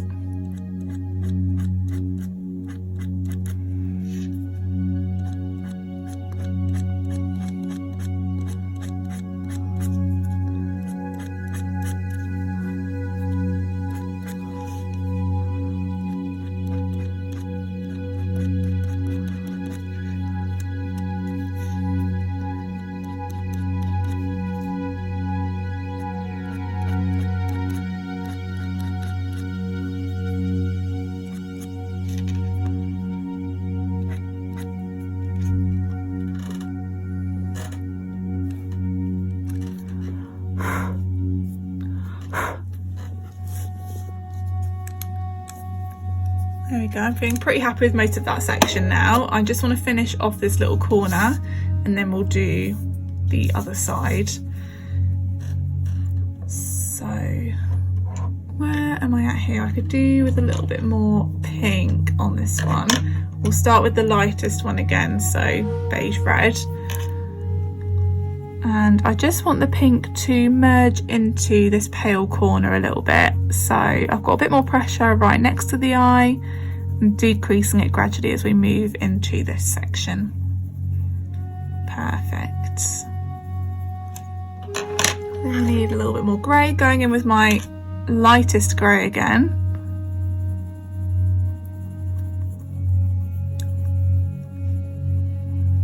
And again, just little circular motions. I'm using a little bit more pressure again just because it is so light. And then I will use the warmer grey, the slightly darker one. And that's just to add a little bit more shading around here. It's not looking quite dark enough for my liking. Right next to the eye. And that's the thing, sometimes you'll think you've finished a section and then you'll do more of the drawing and realise actually I need to do that part a little bit more, and that is totally okay for that to happen. That's better. And I'm just using it gently to shade this part here.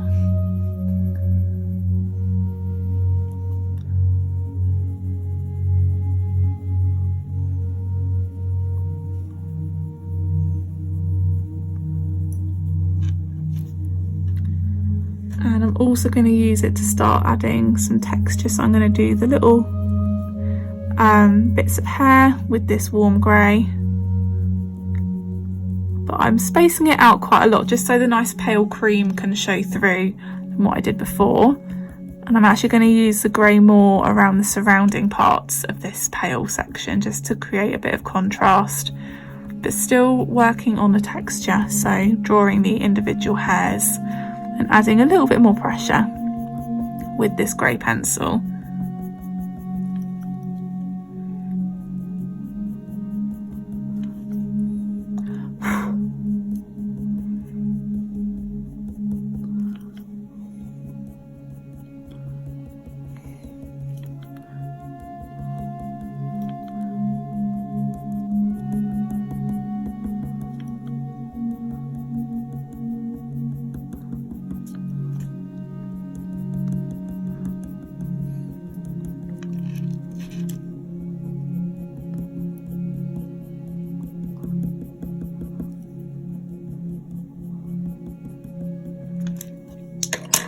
Just add a little bit more darkness to that bit. I'm going to use the walnut brown pencil, very gently though.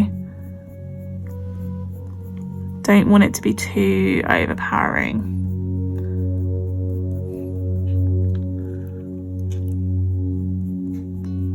But just adding those darker lines there, it can just help bring it to life a little bit.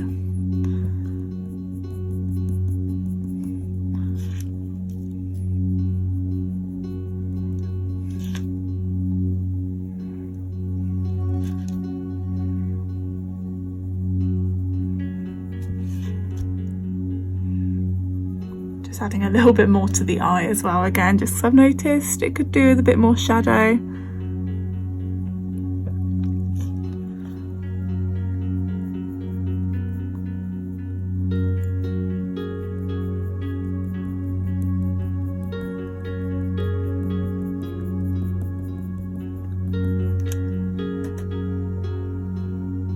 There we go, I'm pretty happy with that.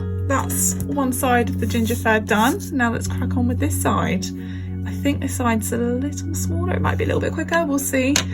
But same as before, let's use the putty eraser to get rid of the main outlines, just so that we can just about see it.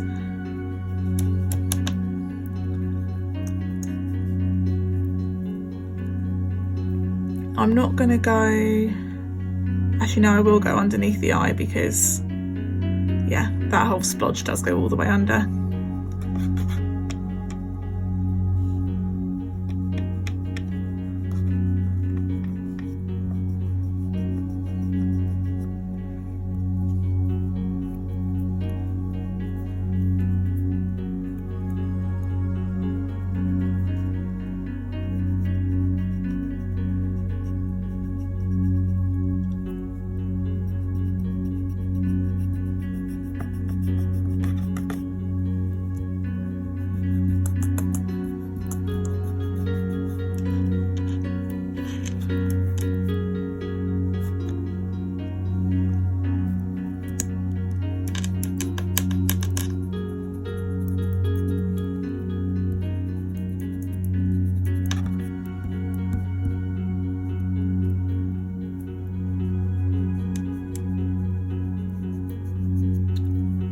I am going to rub out the side of the cheek because the ginger fur does go all the way up to the edge here.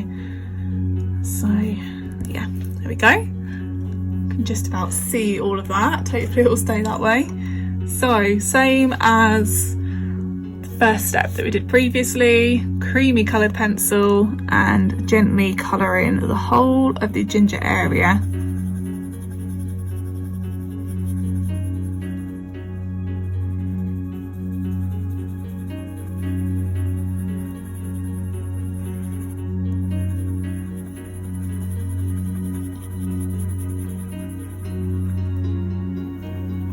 I'm not going to go right up to the ears again, I'll go kind of up to here.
That's that bit done, and again, like before, we're going to go in with the beige red just to add some layers to any slightly pinker parts. So definitely underneath the eye is looking pinker.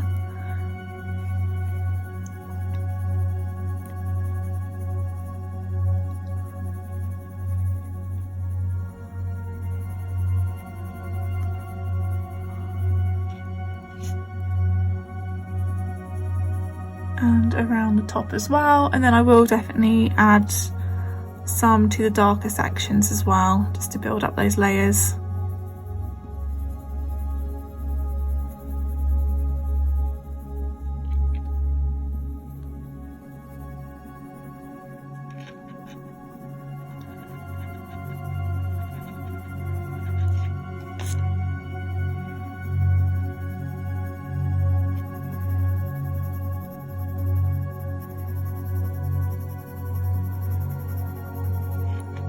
Again, don't worry if it's not looking perfect, if it's not looking super neat. It's definitely not looking very neat down here for me, but it will sort itself out. As you can see from the other side, it does all work out in the end.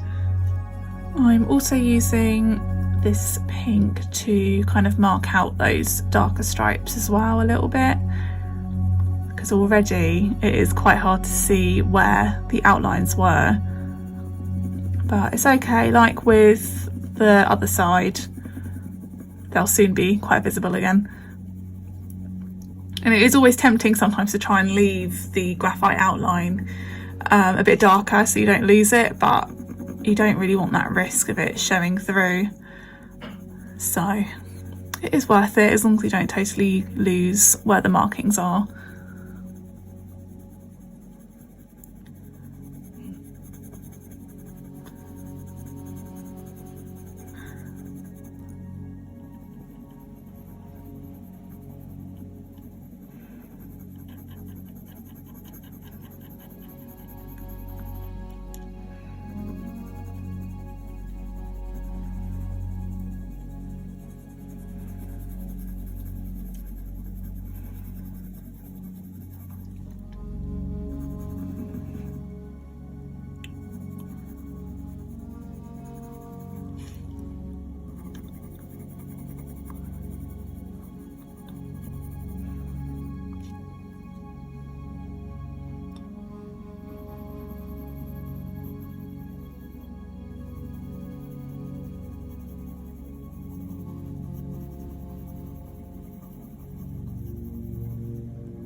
Okay, that'll probably do for now with that one.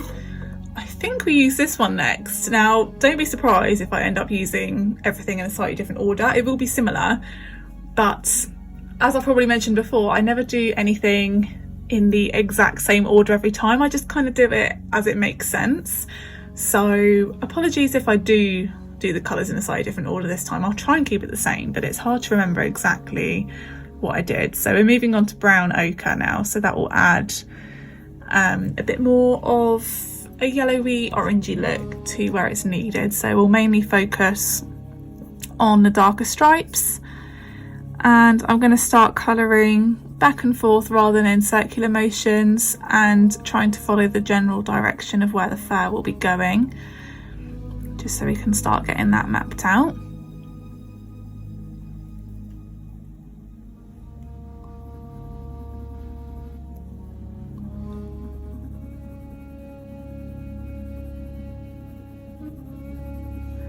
And I'm using a little bit more pressure where it's darker again, and then to make it a nice soft transition between light and dark, I am gradually decreasing the pressure as I move away from the darker stripes.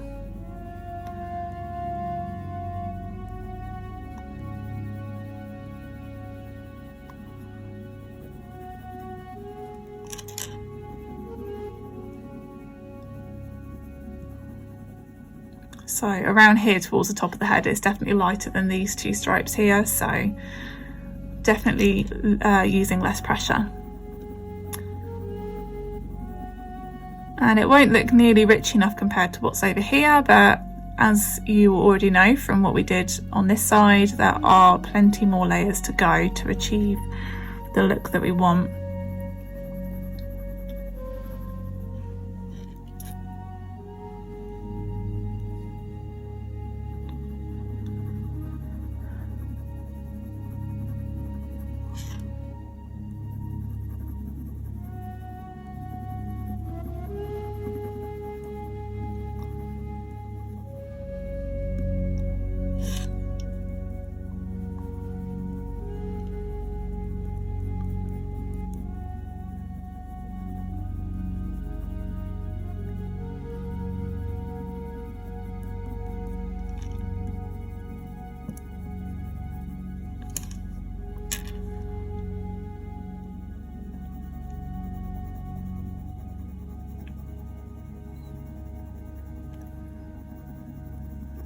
And I'm using a bit more pressure again on this stripe here. This stripe is the equivalent of this one over here, and as you can see, it's quite a rich coloured stripe. So we want to achieve a similar look on this one, although it's not quite as visible. So it may look a little softer down towards the bottom of it.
You will actually start to see the whiskers come to life a little bit down here, which is nice. Only ever so slightly, because there's just a couple of whiskers that have this ginger background, so we'll have to wait for another part of the tutorial later on to see the rest of the whiskers appear. That'll be when we move on to the white fur at some point.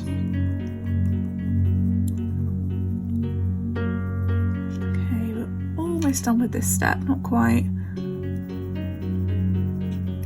There's a bit more ginger fur around the edge of the eye on this one, on this outer corner. So just getting some of that colour in there.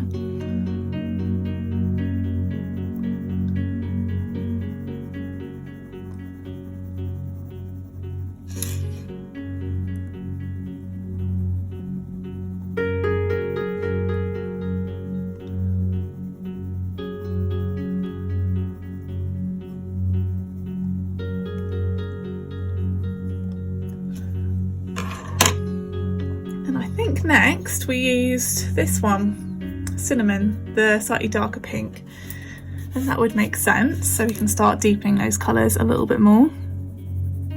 Still not worrying about the texture yet, just following the main direction of the fur with the gentle little scribbles that I do.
I feel like it's looking a little messy in this bit here, but as I said earlier, that will be easily fixable. And I haven't really said much for the last few minutes, but it's very much the same sort of things that we've done throughout this session, so sometimes I'm not gonna keep on saying the same thing over and over because you might get a bit bored of my voice at that rate.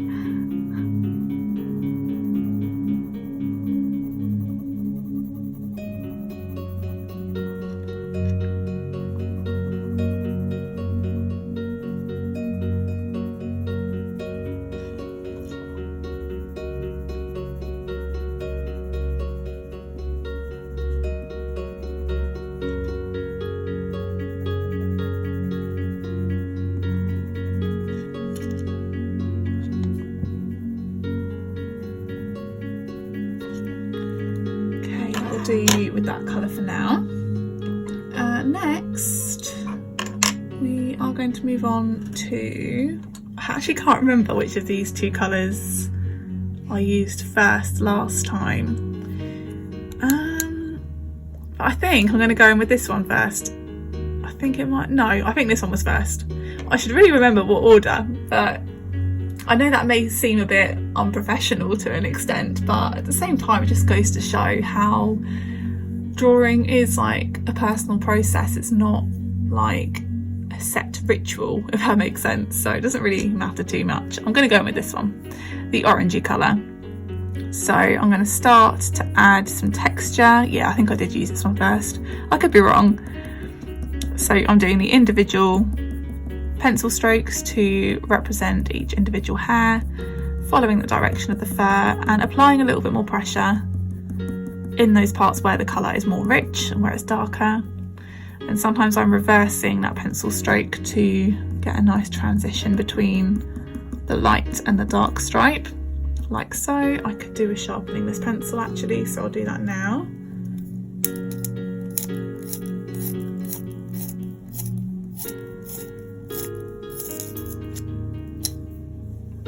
There we go.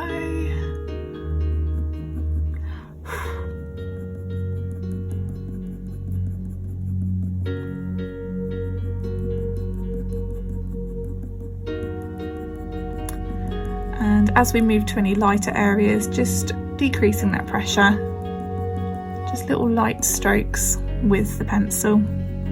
We'll work up towards the top of the head here before we head over in this direction, just so we can kind of meet and join up with the section we did previously. I quite like getting that done so that it all kind of fits together a bit nicer.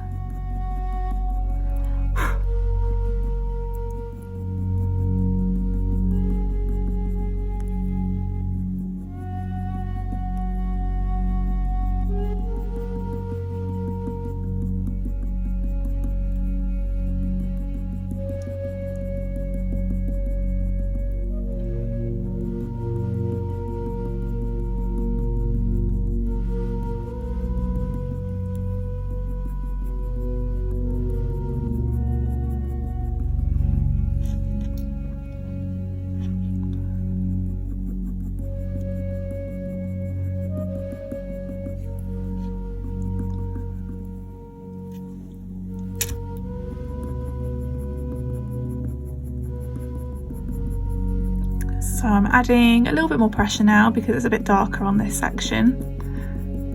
And I do like when I start to add more pressure, it does seem to start to naturally blend, but in a little bit I will go in with the creamy coloured pencil just to blend together everything else, just so it softens everything.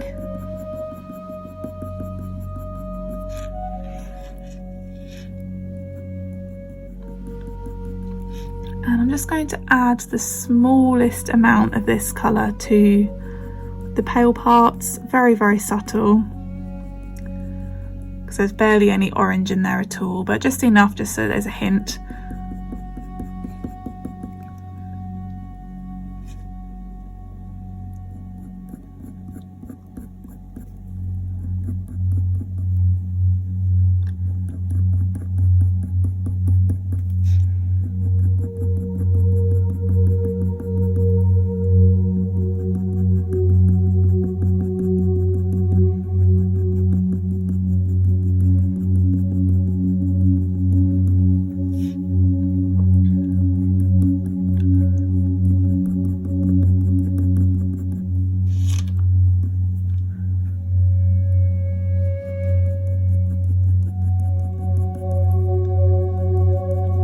This section here is actually quite dark and shadowy. It's very similar to this part here, so we will go in with some different colours shortly once we've kind of finished the more orangey areas. So we'll use like more browns and greys, but we will come back to that, as I said. But yeah, just bear that in mind. I won't be going in with any orange really on that part.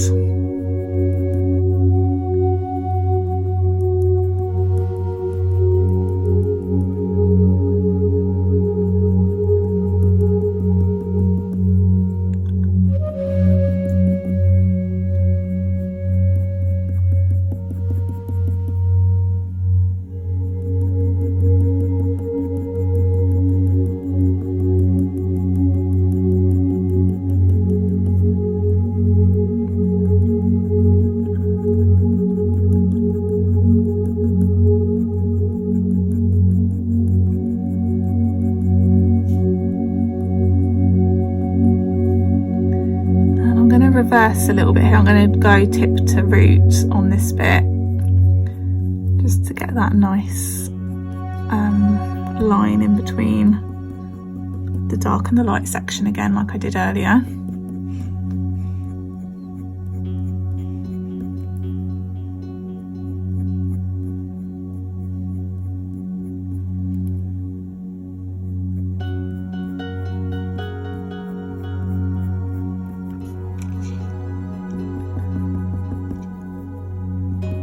Now back to normal on this bit. A little bit more pressure right by the eye here where it's a bit darker, and then decrease as we move to the edge of the face.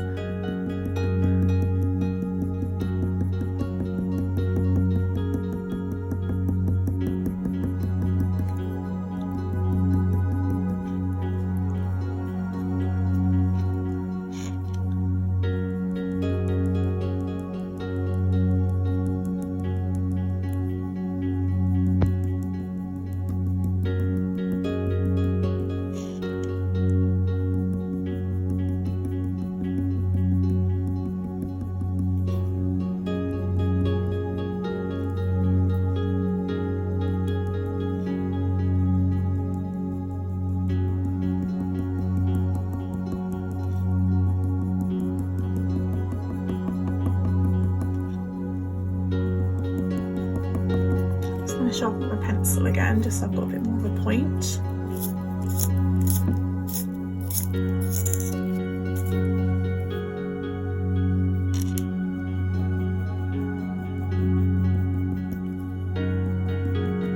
And again, especially on this cheek area, this is the perfect place to demonstrate a slight variation in the directions of the hairs. Again, just make sure you are following the general direction of the fur, but varying it slightly will just make it look a little more natural. Because of course it doesn't want to look too over perfect, but then that's kind of where things could vary depending on your style and how you like things to look. Again, there's no right or wrong.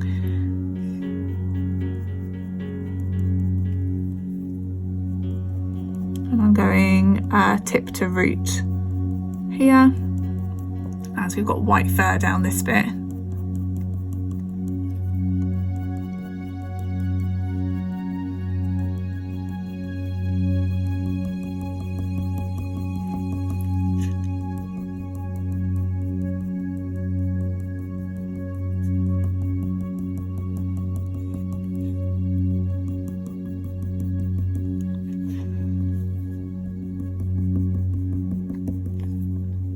I find it easier to keep the paper the correct way around when it's this side. I don't know why.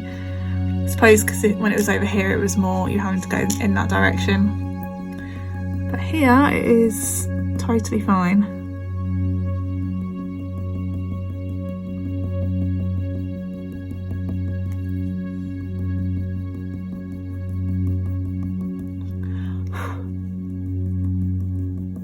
Just make sure we are gently going all the way out to the edge of the face. Don't want to make the pencil marks too harsh at the edge because cat fur is so soft and fine looking. So try and keep the pressure on the pencil nice and light and try and produce nice little fluffy bits of fur, varying the direction a little bit.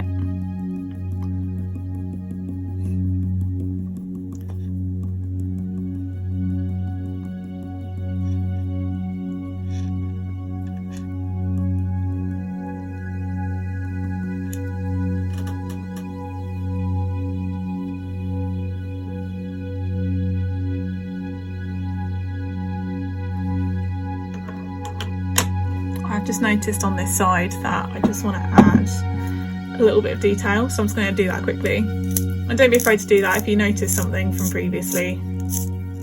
It's best to just sort it out when you think about it so that you don't forget. So I'm using sharp brown pencil just to add a few more little flecks in this bit here. It's just looking a bit too flat and like nothing was going on in there.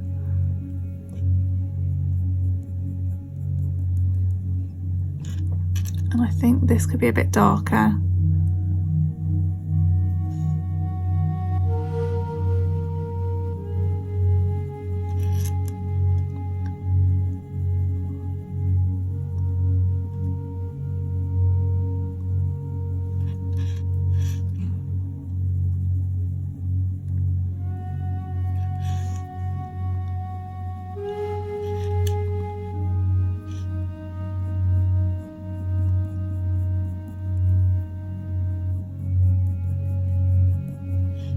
That's more like it. I think I'm happier with that now. Yeah, that'll do the trick. So back to our current side. I'm going to do a little bit of blending with this pencil here. I'm applying harder pressure,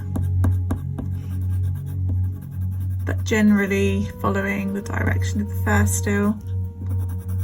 And then we'll apply some layers on top of it again in a moment.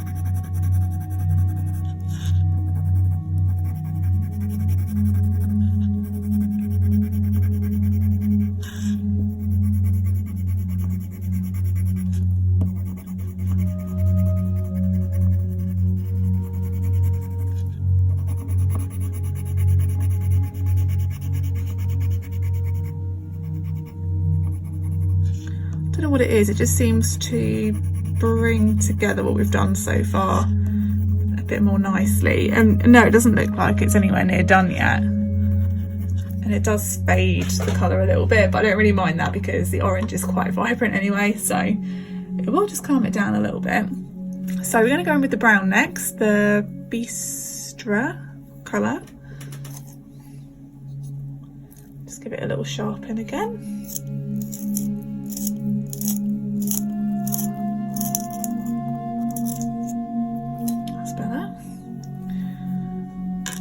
Focusing mostly on the darkest parts,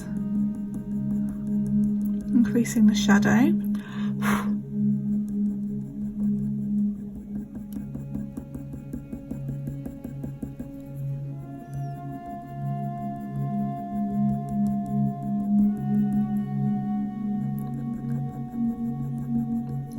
then again, I'm just going to use it very lightly in the other parts just to add a bit more of a nice overall browny tint to it.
Thing I find quite good about doing the second section, it's nice to know kind of what your aim is, because we can look at what we've done over here and kind of compare the colours that we achieve on this side, and if it's matching then we're all good, or we can tell if there's a little further to go.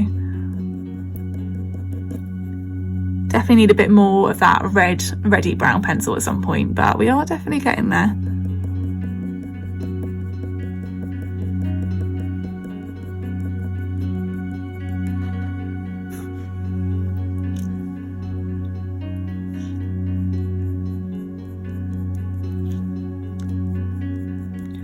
Mind me, I don't seem to be able to leave this area alone. Just wanted to lower part of it. Okay, I think I'm good with that now. I always end up obsessing over this one bit.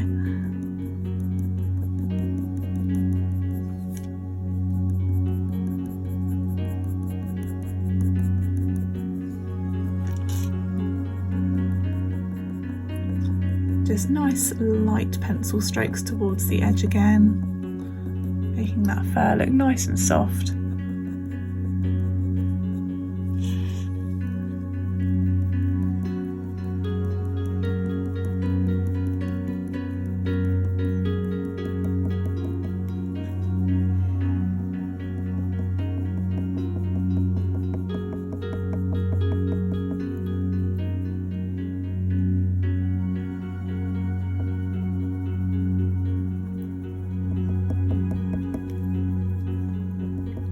quite like how this eyelid here kind of merges into the ginger fur, so it's adding a little bit more pressure on this bit so that it's a bit more of a seamless, can't think of the word, lost my words there, a bit more of a seamless transition, that's what I wanted to say. Now down this lovely stripe here.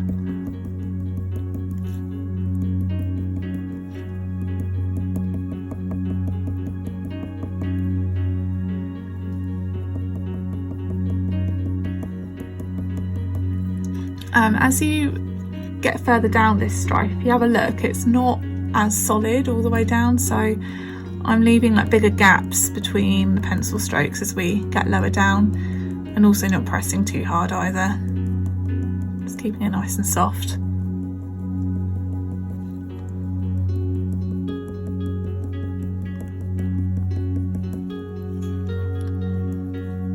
So we need this bit here as well.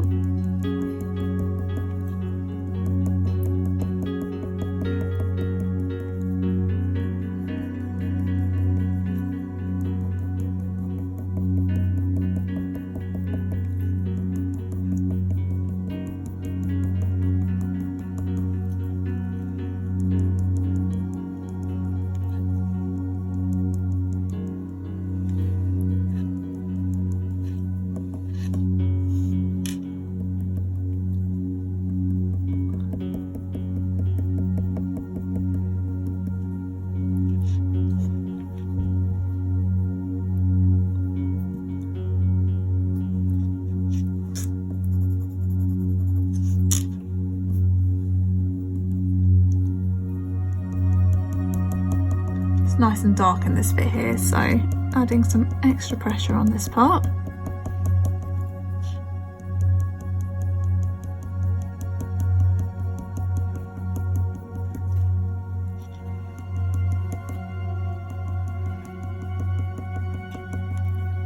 Okay, so we're getting there now with the orange parts. I will revisit those in just a moment, but I'm now going to focus on deepening the colour on the lighter bits. I want them to look less kind of yellowy white and more like that. So I'm going to continue with this same brown I'm using, just going to resharpen it.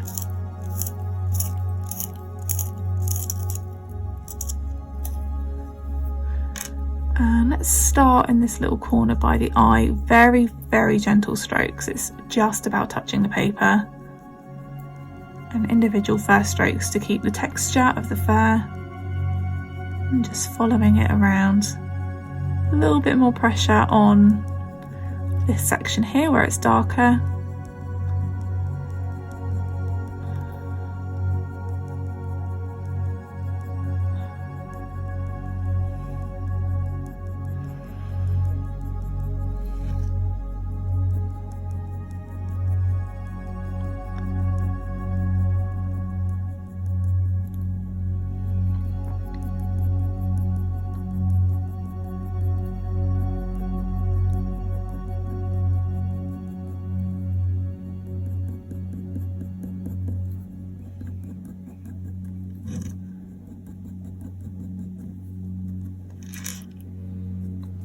Now we'll follow up this other pale stripe, just very, very gently.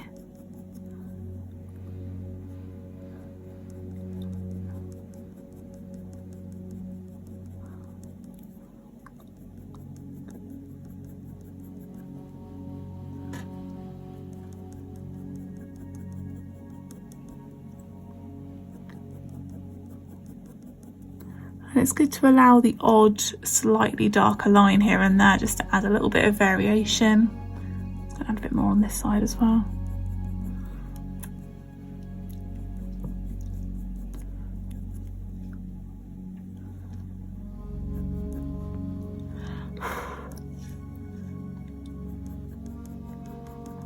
Now we'll continue to follow around the eye. It's a little bit darker around this bit, so feel free to add a little bit more pressure, but don't go overboard. You're better off doing not quite enough and then adding extra layers.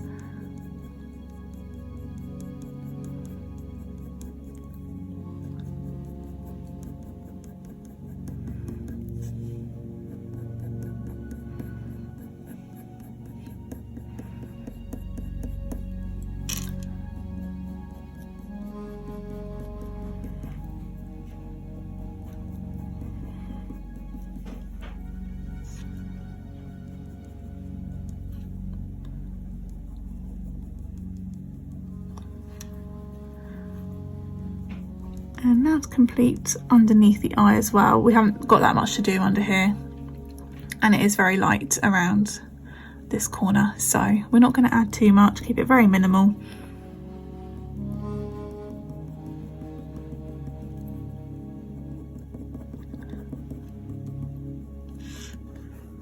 Lovely, not bad. We're actually very almost there with this side now, but we'll use some of this burnt sienna to get more of a red tint on the most orange parts.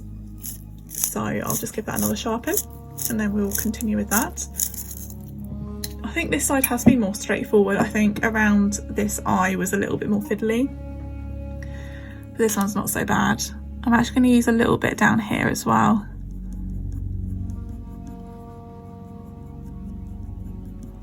And I will probably use a slice tool again at some point as well, just to add some extra texture.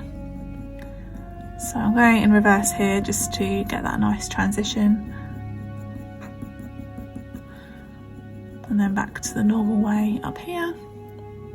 Very gently on this bit. And try and spot any slightly darker parts, maybe up towards the top of the head, and add a little bit extra of this colour in those places, but very gently, because it's not ever going to be particularly dark up near the top.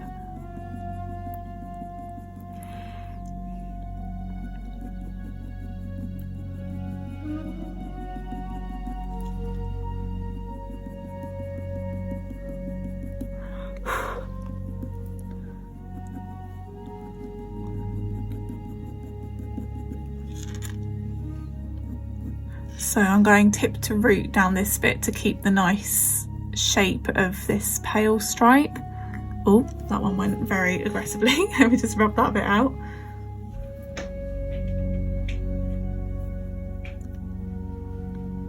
Just goes to show mistakes can happen. I might actually try and use a slice tool to get rid of it.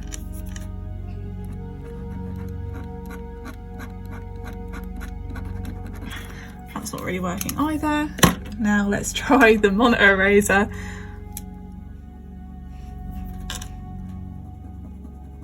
There we go, should have just used that all along. Monitor erasers are great. They're a bit more accurate because they're so small, and they're better for rubbing out harsher marks. But I didn't want to erase what was underneath, but it's actually looking alright. Might just add a little bit more cream to it. There we go. Okay, panic over. Let's try that again. I won't get so excited this time. Just gently going tip to root.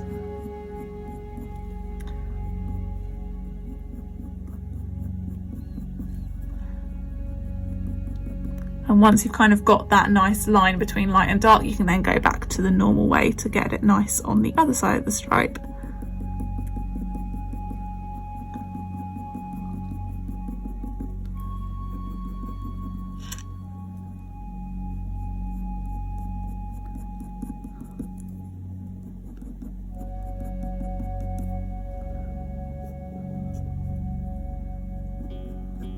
And very gently around here. It's a bit pale around this bit, but I think just a little bit will be nice, just to add a little bit of extra colour. Just gonna add a little bit more on this side as well.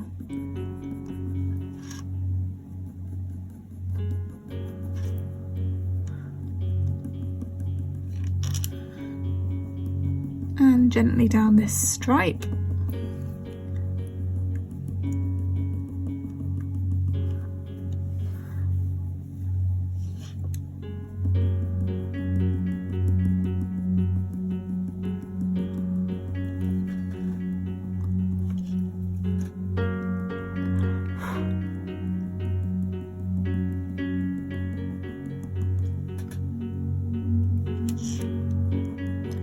And just the odd little bit here and there in this section. Again, it's quite a light section, but a couple of lines, or more than a couple, but a few lines with this colour will just help add a bit of contrast within the fur, make it look thicker, and definitely more in this inner corner as well, make that darker. And we'll do some coming out of the eyelid as well.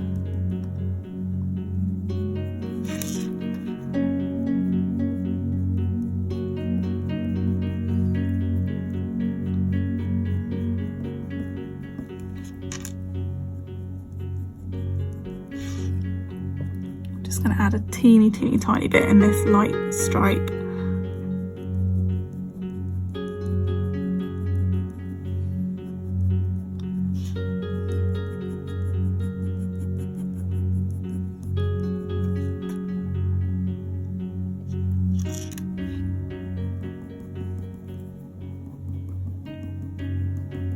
Okay, now for a little bit of slice tool, and then we could probably leave it there for now until the next part of the tutorial. So I'm just going to use that to add some little wispy bits of hair.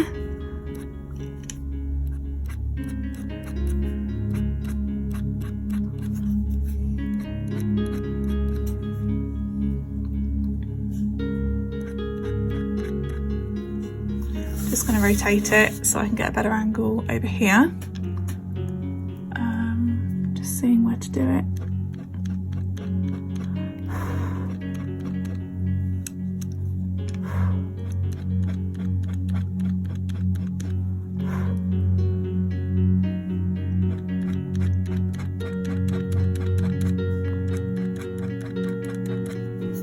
Oh, actually, I need to do some of this colour down here as well. Forgot about that.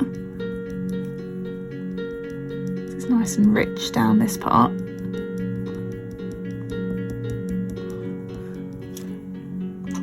There we go. Actually, maybe a little bit more down here.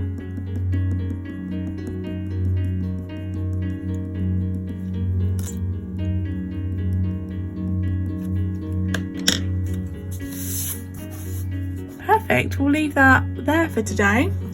So that's the ginger fur done, apart from here, here and on his back there, but we can kind of incorporate that into some future parts of this real-time tutorial. Next session, I think we will move on to the two ears. Now, I personally find the ears to be the most challenging part of drawing a cat, so I think that'll be an interesting one to go through. And then after that we'll start working our way down and work on the nose, and as I mentioned earlier, we'll do the ginger fur around here when we do like the nose and mouth earlier, a little bit later on. But yeah, it's starting to look a little bit more lifelike now that it's not just two little beady eyes looking out of the face. We've actually now got some fur around the outside, and when we move on to doing the white fur at some point, this little bit in here will look a bit more detailed, these cheeks, things like that. But I hope that all made sense.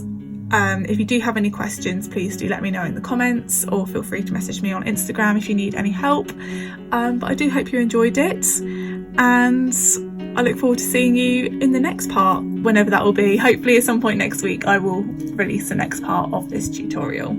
But yeah, anyway, have a lovely week, and I will see you again soon.